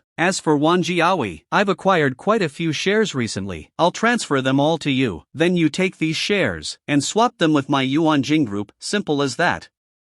I was slightly stunned. This condition is interesting. Once I get the Wanjiawi shares, I'm not just a tenant here, but a shareholder of the market. That's a huge difference. I thought about it, held up 2 fingers. 2 conditions. First, the Wanjiawi shares should be exactly as they are. I'll buy them at market price. Your people will handle the handover, but the payment must be full. He opened his mouth to say something, but I stopped him with a wave of my hand. I looked into his eyes. The planning for the Southwest District. I want full authority. I decide the plan. I pick the team. I handle the process. Everyone at Yuanjing Group, including you, Brother Lu, must all follow my orders. Lu Xingrong froze for a second. Then he smiled, a hearty laugh. Fine. He reached out his hand. Little brother, it's a deal. In 3 days, the share swap was completed. On the 4th day at the temporary shareholders meeting, Su Meng and I officially became new shareholders of Yuanjing Group. Although her share was small, a shareholder is a shareholder. Before leaving in the morning, she stood before the mirror for nearly 20 minutes. A navy blue professional suit, hair tied up, revealing her fair nape. I was stunned for a moment. First time seeing her dress like this. A total office beauty. The shareholders meeting ended quickly. I became the CEO. Su Meng sat in the back row, watching quietly throughout. The management was waiting to meet the new person. After speaking, Lu Xingrong tried to pull Su Meng along. Sister-in-law, you're a shareholder now too. Come and listen. Su Meng looked at me, expectation in her eyes. I nodded. Come and listen together. The management meeting room was full of executives. Familiar faces nodded in greeting. Strangers looked on with scrutiny and disdain, especially the one in the head seat on the left. A man in his 50s with a square face. His gaze was hostile. Lu Xingrong whispered, Hu Quan, former general manager. Now that you're here, his power is diminished. After Lu Xingrong announced the appointment, he emphasized, from now on, if my opinion differs from President Chen's, President Chen's will prevail. The room erupted in commotion. Hu Quan's mouth curled down. I stood up and gave a brief introduction. The applause was sparse. Hu Quan didn't move. Just as I was about to sit down, he spoke. President Chen is not even 30. Becoming CEO at this age never happened in Yuanjing's history, right? Someone beside him chimed in. Undergraduate degree. Not from a professional background. The real estate industry has high professional barriers. Can President Chen handle it? I didn't answer. An executive with glasses spoke up. The Southwest District project involves demolition and renovation. The plan has been revised 6 times. Hundreds of pages. Is President Chen confident he can handle it? At that moment, Hu Quan stood up and stared at me. I have a specific question. The Southwest renovation has 3 Late Qing/early Republic buildings to protect. During construction, underground pipeline renovation and foundation excavation, the slightest mistake could cause subsidence and collapse. We studied it for a month. Does President Chen have a solution? Everyone in the meeting room was looking at me. Su Meng's fingers tightened slightly. She could tell. This was a show of strength. If I couldn't provide a proper explanation, no one here would respect me. I looked down at the blueprints. The locations of the 3 old buildings were clearly marked. Surrounding pipelines and foundations were also described. Hu Quan had indeed put in the effort. I looked up, smiled faintly. It was time for Su Meng to see what her husband was really made of. Mr. Hu, that's a good question. I put the blueprints back on the table. But before answering, let me ask you a question first. The plan has been revised to the 6th version. Budget of 30 million for diaphragm walls. Hu Quan froze for half a second. Around 30 million. I changed the subject. Then do you know if this plan has a fatal flaw? His expression changed slightly. What flaw? I pushed the blueprints forward. The foundations of old buildings from the late Qing and early Republic eras are the shallowest, no deeper than 2 meters. Your diaphragm walls go 12 meters underground, directly penetrating the foundation. After penetration, The underground water veins change. The foundation soil erodes. This isn't protection. It's accelerating the destruction. Hu Quan's face changed. People in the meeting room began to whisper. I leaned back in my chair, speaking calmly and slowly. That's the first question. The second question. The three companies mentioned in the plan. Tiangong Construction, Hongda Geotechnical, Yongchang Piping. I picked up the document and flipped through a few pages. Tiangong's legal representative is surnamed Hu. He is your cousin. One of Hongda's shareholders is your nephew. Yongchang Piping was established less than 6 months ago. The only partner is Yuan Jing. All the contracts signed are for early-stage projects in the southwest region. The meeting room went completely silent. Everyone's eyes turned to Hu Quan. His face turned pale bit by bit. You're slandering me. He suddenly stood up. Normal business cooperation. My cousin has been in construction for over 10 years. Why shouldn't he be allowed to bid? I looked at him without speaking. After he finished shouting, I slowly spoke. Mr. Hu, I haven't even said they have problems. Why are you so agitated? He froze. I turned to look at the CFO. Mr. Li, please bring the financial reports of these three companies for the last 2 years. Lu Xingrong nodded. Go get them. 3 financial reports were placed in front of me. 3 financial reports were placed in front of me. I picked them up, but didn't open them, just holding them in my hand, looking at Hu Quan. Mr. Hu, you've been at Yuanjing for 17 years. I'll give you 2 choices. First, you resign now. I'll act as if nothing happened. I won't open these reports. Second, I open the reports, and then you won't be facing me. Tiangong Construction. But legal proceedings. The meeting room was dead silent. Everyone was waiting. He stood there, hands propping up the table. 1 second, 2 seconds, 3 seconds, slowly lowered his head. I resign. I put the reports down. Goodbye, Mr. Hu. I scanned the room. No one dared to meet my eyes again. The new boss's first power move. I burned Hu Quan. The news spread throughout Yuanjing that very day. The effect was immediate. In the following days, policies were implemented incredibly smoothly. Cooperation from all departments was at its peak. When I asked for data, they gave data. When I asked for people, they gave people. No one dared to dodge. I led my team working around the clock for a week, finally produced results. The afternoon the plan was finalized. I gathered the whole team, went through it from start to finish. After I finished speaking, the meeting room was silent for a few seconds. I don't know who clapped first. The applause grew louder and louder, blending together. I scanned those red-eyed faces, smiled. Go back to sleep. Dinner party tomorrow. No one moved. An engineer rubbed his hands. President Chen, could you explain the underground utility tunnel layout again? I didn't quite understand, but it feels incredibly impressive. I didn't know whether to laugh or cry. These people have been worked to exhaustion, but I knew, from this day on, everyone at Yuanjing was truly impressed. I took the plan to Lu Xingrong. He flipped through a few pages and stood up immediately. If this is completed, if this project succeeds, old Lu's life will have been worth it. He paced around the office excitedly. After 2 laps, he suddenly stopped. The excitement on his face turned into worry. Speak your mind. He sat down, rubbing his hands. First question, will the city approve it? Mayor Wen is new to the position. I'm afraid he doesn't have the courage. I smiled. Do some persuasion. If it really doesn't work, I'll go with you then. Lu Xingrong's expression softened slightly, but his brow furrowed again. Second, it costs too much. The budget is 3 times the original. Large-scale loans will definitely be needed. What if? I interrupted him. As the budget goes up, so do the profits. Long-term profits are 6 to 8 times the original. I know that. He smiled bitterly. But what about the initial investment? Regarding the bank, no need for banks. He was stunned. What? Initial startup funds are over 100 million. You surely don't lack this amount of money, do you? Lu Xingrong thought he misheard. Over 100 million. Looking at your plan, it won't be possible without 800 million initially. I smiled slightly. I'll let you see later what real capital manipulation looks like. Small conference room of the city government. Mayor Wen brought the housing and planning bureaus and the head of the finance bureau to hear the report. Lu Xingrong sat beside me, slightly nervous.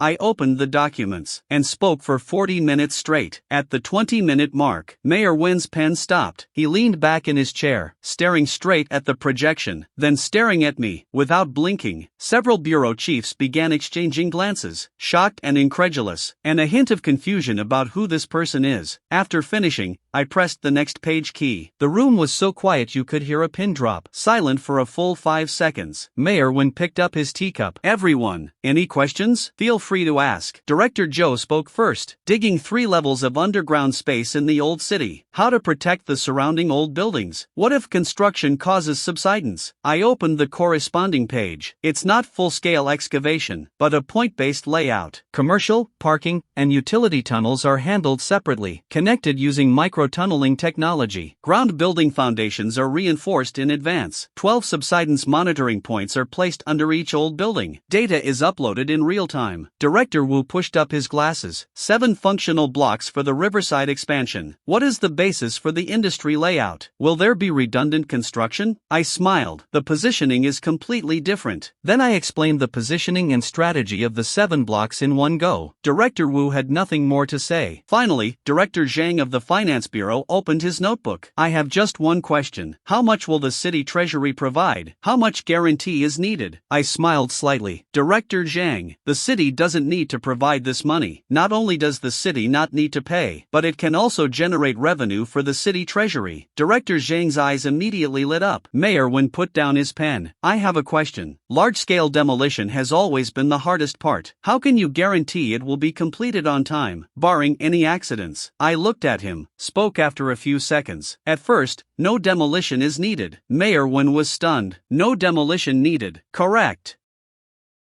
Everyone in the meeting room was stunned. Lu Xingron looked at me in shock, desperately signaling me with his eyes. Mayor Wen stared at me. President Chen, old city renovation without demolition. How will you do it? I smiled.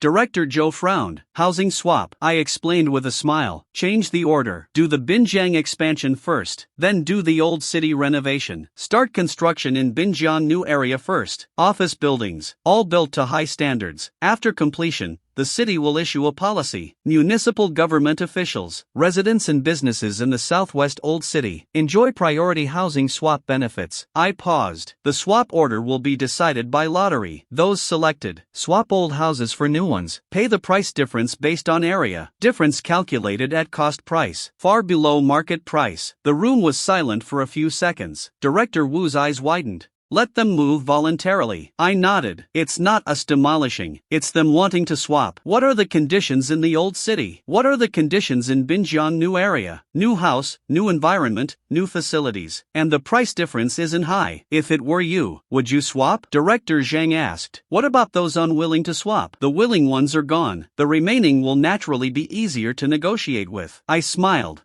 Their demands will be simpler. Then we can talk about demolition. Difficulty reduced by 80%. Director Zhou's mouth hung open. After a long while, he managed to say, what about the city officials? They enjoy it too. Officials lead the way. Then the people will be motivated. The first batch of swaps. After I finished speaking, I scanned the room. No one spoke. Everyone's eyes were wide open, looking at me like I was a monster. I understood the subtext in their eyes. So it can be done this way. Mayor Wen stood up. We will study the plan and reply as soon as possible. He escorted us downstairs, all the way to the car. Before getting in the car, he reached out and shook my hand again. He raised his other hand and patted my shoulder hard twice. He didn't speak, but I understood the meaning. The plan was approved quickly. Various teams of Yuan Jing Group were reorganized. Construction began in full swing. I worked around the clock every day, reviewing blueprints, meetings, coordinating resources. Everything proceeded according to plan. But what I didn't expect was, this plan first exposed the biggest Ponzi scheme in Ninghai's history. That afternoon, the phone rang. Su Meng's voice was urgent. Something happened to Dad.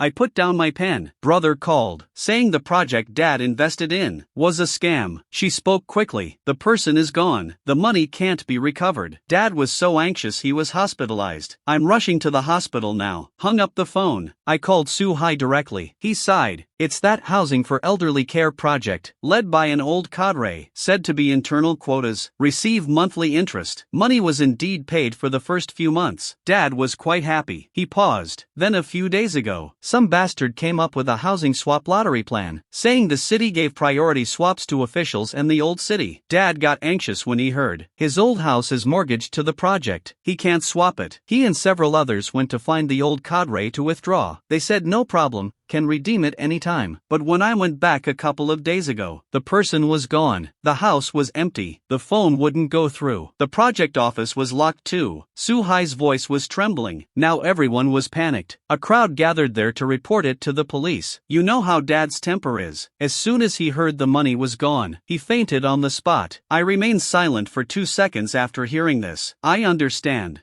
I hung up the phone. I leaned back in my chair and rubbed my nose. What a mess. The plan I made for Mayor Wen and the others. Priority housing exchange for city officials and the old Southwest District. After the news got out, the effect was surprisingly good. It was originally a benefit for city officials. Now it benefits residents and businesses in the old district. Those people aren't fools. Of course they want to switch. Everyone was thinking about getting back the properties mortgaged to that old official to participate in the housing exchange. They all rushed to redeem them. The thing a Ponzi scheme fears most is a bank run. The money had long been diverted. Where would the money for redemption come from? It would be strange if that old official didn't run. I rubbed my brow. My intention was to push the project forward. I didn't expect to accidentally expose a huge scam and bury my father-in-law in the process. I tidied up the documents on the desk. I gave the team a few instructions, told them to keep working for now. Then I got up and went to the hospital to check. Arriving at the hospital, the entrance was crowded with people. Someone was trying to jump above the ward building. I looked up. There was a faint figure on the top floor. Their arms were still waving. The phone rang. Su Meng's voice was urgent and trembling. Zuisheng, Dad. He can't get over it. He wants to jump. My heart tightened. The one up there is my father-in-law. Where are you? East side behind the building. Come quickly. I bypassed the crowd, hurried to the back of the building. Cordon lines were set up at the scene. Fire trucks and police cars were parked everywhere. An inflatable cushion was being deployed. Su Meng was standing to the side. Her face was pale. She rushed toward me when she saw me. Her eyes were red. We weren't paying attention, and he ran out of the ward. $1 million in the house, all gone. He was too devastated to cope.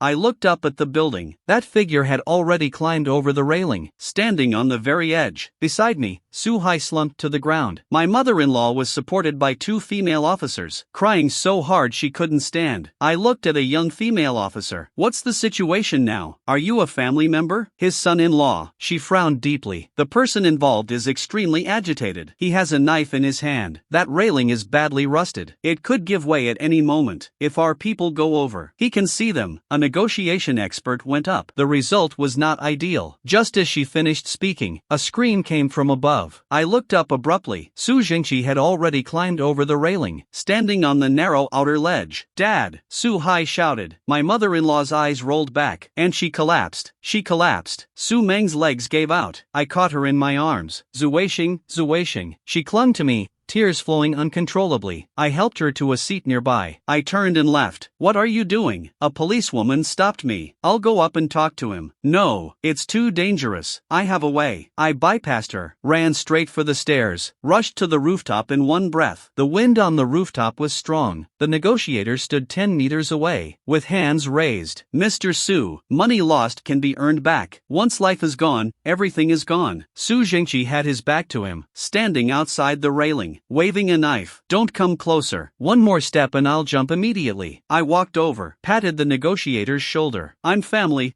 I'll do it. Back away slowly. I took 2 steps forward. Su Jingqi's body shuddered, slowly turned his head, saw it was me. The bloodshot veins in his eyes grew redder. You came to laugh at me. I came to watch you jump. He was stunned. Aren't you going to jump? I took another step forward. I'll stand here and watch you jump. He was trembling all over, the knife point aimed at me. Chen Zuisheng, that I've fallen to this point today. It's all because of you. I nodded. Yes. Because of me. I told you to invest. I told you to mortgage the house. I told you to believe that old scammer. He opened his mouth, but couldn't speak. I took another step forward. $1 million is gone. And you don't want your life either. You jump. Will the money come back? His lips trembled. That was my life savings. So what? I interrupted him. If you die, what happens to your wife? What happens to your son? Your daughter is right down there. You jump. She'll see you with her own eyes. Have you thought about how she'll live her life? His hand holding holding the knife shook. Didn't you always want me to divorce your daughter? I slowly approached. Now the opportunity is here. You have the knife. I'm standing here. Before you jump, stab me once first. Consider it revenge for yourself. He glared at me. Don't you hate me? I spread my hands. Come on, you're not living anyway. Take me down with you. You think I don't dare? He suddenly swung the knife. Screams came from below. I didn't move, staring into his eyes. Do it if you dare. Jump after you stab me. You'll have company on the road to the underworld. Won't be lonely. His knife stopped in midair. His arm shook violently. I took another step forward. Now I was only 3 meters from him. The rescue cushion was already laid out. Orange-yellow, like a small band-aid down below. I softened my voice. Your daughter is right down there. Listen to her calling you. Su Meng's crying could be heard faintly in the wind. Su Jingqi's arm shook even more violently. Tears rolled out of his eyes. Have you thought about it? I stared at him. If you die. When Cece asks where Grandpa went later, how do I tell her? Tell her Grandpa was scammed out of his money and jumped off a building in despair? She's only 5. She'll be psychologically traumatized. His knife slowly lowered. In that instant, the railing made a creaking sound. A rusted section snapped. His body swayed. I didn't hesitate. I rushed forward. My left hand grabbed the wrist holding the knife. My right hand tightly gripped his waist. Down we go. I leaned back with all my might. The two of us tumbled over the railing. The wind howled. Countless screams surged up from below. Then a dull thud. Everything went black. I don't know how much time passed. I opened my eyes. An orange rescue mat was beneath me. Beside me, Su Jingqi lay on his back, staring wide-eyed at the sky. Motionless. Someone helped me up. Sir, how are you? Are you hurt anywhere? I didn't answer. I looked down at my left arm. Blood was flowing down my arm. The moment the knife slashed, his knife hadn't been fully lowered. Su Meng broke through the police line. Stumbling over, she knelt on the rescue mat, looking at the blood on my arm. Her whole body was shaking. Why are you so foolish? She wanted to touch but didn't dare. Her hand hovered in midair. Tears fell in large drops. Do you know just now, when you fell from above, She couldn't go on. She hugged me tightly and burst into tears. Without you, what would the children and I do? I raised my uninjured right hand and gently patted her back. It's okay, just a flesh wound. She kept crying harder and harder. Medical staff rushed over and pressed me onto a stretcher before being carried away. I looked back. Su Jingqi was also helped to sit up. His whole body was limp like mud, just staring blankly this way. He wasn't looking at me. It was his daughter, kneeling on the rescue mat, hugging me, crying her eyes out. In the surgical emergency room, the doctor used tweezers to open my wound and looked. Luckily, no tendons were damaged. 7 or 8 stitches. Half a month of recovery will be fine. Su Meng stood beside me. Her eyes were red. When she saw the needle piercing the skin, her hand trembled slightly. After the stitching and bandaging were done, I moved my arm. Not bad. Su Meng still stood there, refusing to leave, until Su Hai came in and said, Mom wants you to come over. Su Meng glanced at me. Go ahead. I'll wait for you here. She left the room. Su Hai sat opposite me. About today's matter. I waved my hand. He was silent for a few seconds and then asked, Where are you living now? Garden Villa. He was stunned and curled his lip. Garden Villa. Stop bragging. I'd believe it if you said you lived in a park. Halfway through, his gaze fell on the gauze on my arm. He swallowed the rest of the sentence. I looked at him. Marry a chicken, follow a chicken. Marry a dog, follow a dog. If your sister is willing to live in a park with me, what does that have to do with you? He was left speechless. He got up, walked to the door, and looked back. Mom told me to tell you, the house is gone now. The money is gone too. Even if you want to go back, you can't. Just fend for yourselves. I nodded. Once we move out, we won't go back. Tell your parents the Ponzi scheme burst. The money probably can't be recovered. But the house doesn't have legs. It can't run away. I should be able to return once the case is closed. Rested at home for half a day. Went to the company as usual the next day. A project progress meeting was held in the afternoon. Everything proceeded according to plan. After the meeting, Lu Xingrong pulled me into his office. Little brother, it's time to consider the initial project funding. There are only over 200 million available in the account. According to your plan,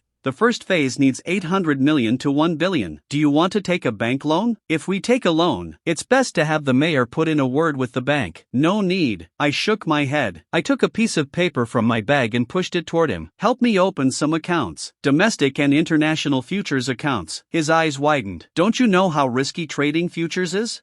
What if we lose? I said confidently. Don't worry, We won't lose. To make money, don't look for the mayor. Look to the market. Tell me once the accounts are open. You handle the rest.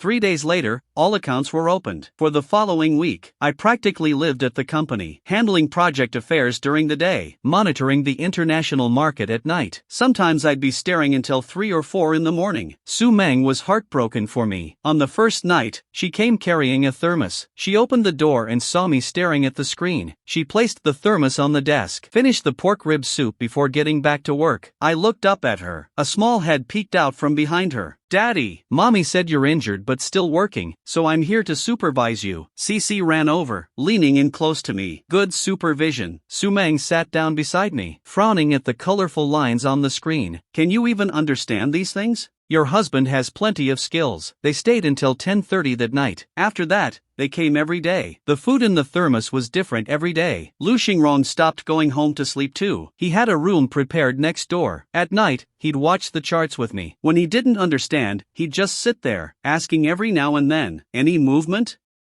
Then he would continue to wait. On the third night, he called the administrative manager over, arranging for 2 shifts of staff. Triple pay for the night shift, to support President Chen here. 20 minutes later, coffee and snacks were brought in. Lu Xingrong leaned back on the sofa and muttered, "Even I, the chairman, have never had this treatment." I stared at the screen and ignored him. The CFO, Mr. Li, had specifically come to see me about this. He said earnestly, "President Chen, 200 million is not a small amount. High leverage, high volatility. One wrong move, and the principal could vanish overnight. The company is pushing forward the Southwest project. If these funds are lost, the project progress will be affected, and the bank credit line will have issues." He made a lot of sense. I smiled. "I know everything you're saying, Mr. Li, but you don't understand how I play. Just watch." Lu Xingrong stayed silent for a moment. "Do as President Chen says." Mr. Li took a deep breath, nodded, and walked out. On the 6th night, the lines on the screen began to move. I stared at those numbers, tapping the keyboard lightly a few times. Lu Xingrong leaned in.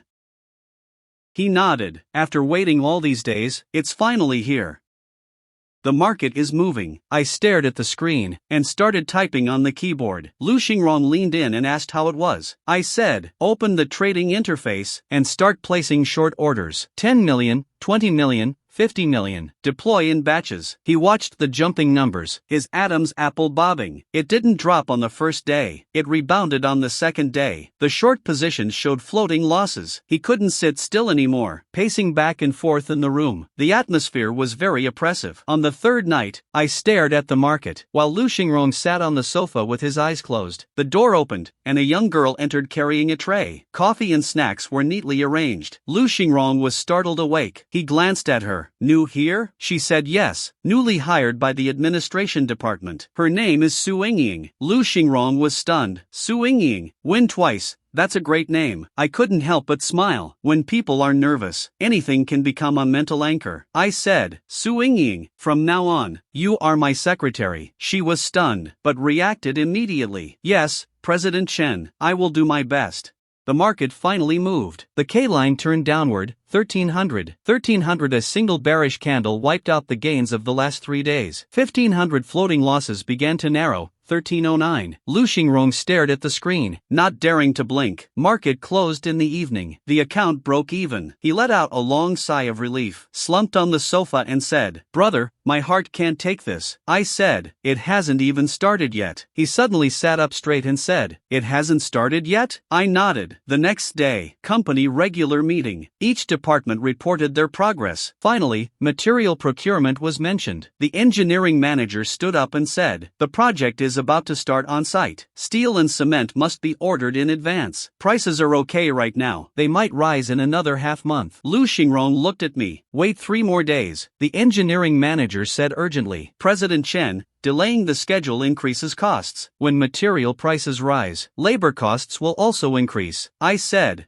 "Wait 3 days." He opened his mouth, looked at Lu Xingrong. Lu Xingrong waved his hand and said, "Listen to President Chen." Meeting adjourned. At night, the market was dull, oscillating in a narrow range with little movement. Lu Xingrong leaned on the sofa. His eyelids grew heavier, and finally fell fast asleep. I stared at the screen, feeling a bit sleepy too. The door opened softly. Su Yingying entered forward carrying a tray. The moment the door opened, the numbers on the screen suddenly jumped. A large bearish candle pierced straight through the support level. My eyes lit up. It's here. I couldn't help but glance at Su Yingying. This girl is a bit metaphysical. The move started as soon as the door opened. Lu Xingrong was startled awake, rubbed his eyes, sat up and asked, "What happened? What's going on?" I spoke. He snapped awake, jumped straight up from the sofa, and rushed to the computer. The numbers on the screen were jumping wildly. Bearish candle after bearish candle crashed down. The numbers in the account began to double. 200 million became 400 million. 400 million became 500 million. Lu Xingrong stared wide-eyed, mouth agape, unable to say a single word. He subconsciously picked up the coffee nearby, took a sip, and it was so hot he winced, but his eyes never left the screen. His voice trembled. "Brother, should we close the positions? Isn't this enough?" I said. "What's the rush?" I opened the trading interface and said, "Not only should we not close, but we should increase the stake." His face twitched as he said, "Increase more?" 200 million became 500 million inch. I'm already satisfied. I clicked the mouse a few times and added another 20% position. He watched me operate. His hands were shaking. By the close of the day, profits retreated slightly, leaving 450 million. But the position was heavier. I took out my phone and messaged Su Meng, "Transfer the 20 million from my card to the futures account." She replied quickly, "Transferred. Be careful." I smiled and put the phone aside. The next day, Lu Xingrong was absent-minded all day. Finally made it to 8, 9, 10 p.m. The market had already started reacting in advance. During the call auction phase, the price gapped down directly, and then headed straight down. Lu Xingrong stared at the screen. He looked as if he were nailed to the chair, motionless. I opened the account. Profit, 1.7 billion. He swallowed hard and said, "Brother, aren't you closing it yet?" I said, "Not yet." He asked, "To how much?" I looked at the screen and spoke. His legs went weak. He almost slid off the chair. One hand propped up the table. Steadying himself, he said, "Negative?" "Brother, are you serious?" I said, "Serious." He leaned on the table and slowly sat back in the chair. He didn't speak again, just staring at the screen. In the early hours, the price approached zero. I began to cover the positions in batches, closing some of the short positions, locking in profits, waiting for the final target for the rest. 3:17 a.m. The price hit zero. Lu Xingrong suddenly stood up. My fingers tapped rapidly on the keyboard. The last batch of short positions closed. The number on the screen froze at 2.3 billion. Lu Xingrong plopped back into the chair, gasping for air. I opened another account. Su Meng's 20 million, now turned into over 300 million. Not over yet. 3:20 a.m. The price continued to drop, finally froze at negative 37.60. Lu Xingrong looked at that number, slowly turned his head to look at me, looking at me like I was a monster. He said, "Brother, can I kowtow to you now?" I smiled. He looked stunned. My God, suddenly sat up, grabbed my arm and said, "Brother, why am I still doing real estate? Let's just do futures full-time." A sleepless night. At 9 o'clock, the domestic futures market opened. The overseas markets crashed last night. Today's morning session will definitely follow the drop. This was exactly the opportunity one wanted. I opened the trading interface. Rebar, hot-rolled coil, glass, cement. Everything the project needs is listed. The prices were ridiculously low. In the other account, I had already closed the short positions and flipped to buy crude oil long positions near $0. Now oil prices are still below $10, cheaper than bottled water. But I know, it won't be long. That war in the north will push oil prices up to $130. Buying now is like picking up free money. I didn't leave Lu Xingrong's account idle either. Taking 1 billion out of the 2.3 billion, building long positions bit by bit. Buying a bit of everything possible. The first batch of orders was executed, the second batch at 10, the third batch at 1. Third batch, looking at the flickering trade records on the screen, a slight smile played on my lips. That's enough. 2 p.m., management meeting. I walked into the conference room. Everyone had arrived. Lu Xingrong sat in the main seat, beaming with joy. President Chen is here. I took my seat, scanned the room. CFO Mr. Li, engineering manager, marketing director. All the vice presidents were there. Lu Xingrong cleared his throat, getting straight to the point. The funds for the project are here. Everyone looked at each other in confusion. Lu Xingrong pointed at me. Take a guess. How much President Chen made for the company last night? He held up 2 fingers. Quadrupled. Gestured 23. 200 million principal. Earned 2.3 billion last night. The meeting room erupted. CFO Mr. Lee stood up abruptly. The chair slid far back, stared at me with wide eyes, mouth agape, unable to speak. I waved my hand. Mr. Lee sat down calmly and said, "Everyone, it's just a market trend. I just got lucky." Lu Xingrong laughed loudly, completely lacking grace. "Did you see the news? Yesterday, crude oil went negative. Who could just happen to see such an opportunity? At least I'm not that lucky. But that's alright. President Chen has the knack for this kind of luck." He stood up, leaning on the table. "Now we're set. Phase 1 funding is secured. Phase 2 will be a breeze. We can go all out on the Southwest project." Thunderous applause. Lu Xingrong waited for the applause to fade, then dropped a bombshell. "Everyone in the company, including the cleaners, will receive an 8,000 yuan bonus. Overtime pay for recent work will be doubled." After 4 p.m., Su Meng came in with a thermos to bring me soup. I noticed her expression was strange. I asked, "What's wrong? I think I just saw my brother."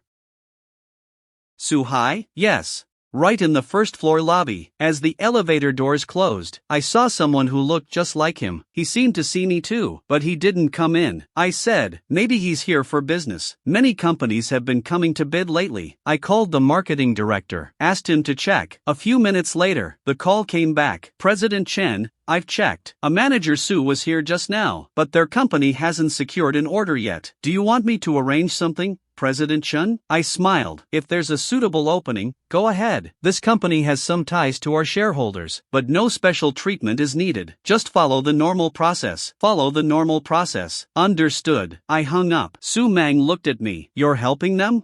"Just a small favor." But I didn't expect that this casual arrangement would actually bring trouble my way.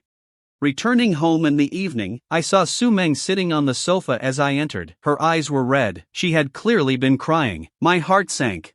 She shook her head in silence. Cece ran over and hugged her. "Mommy is crying." I squatted down and asked Cece, "What happened?"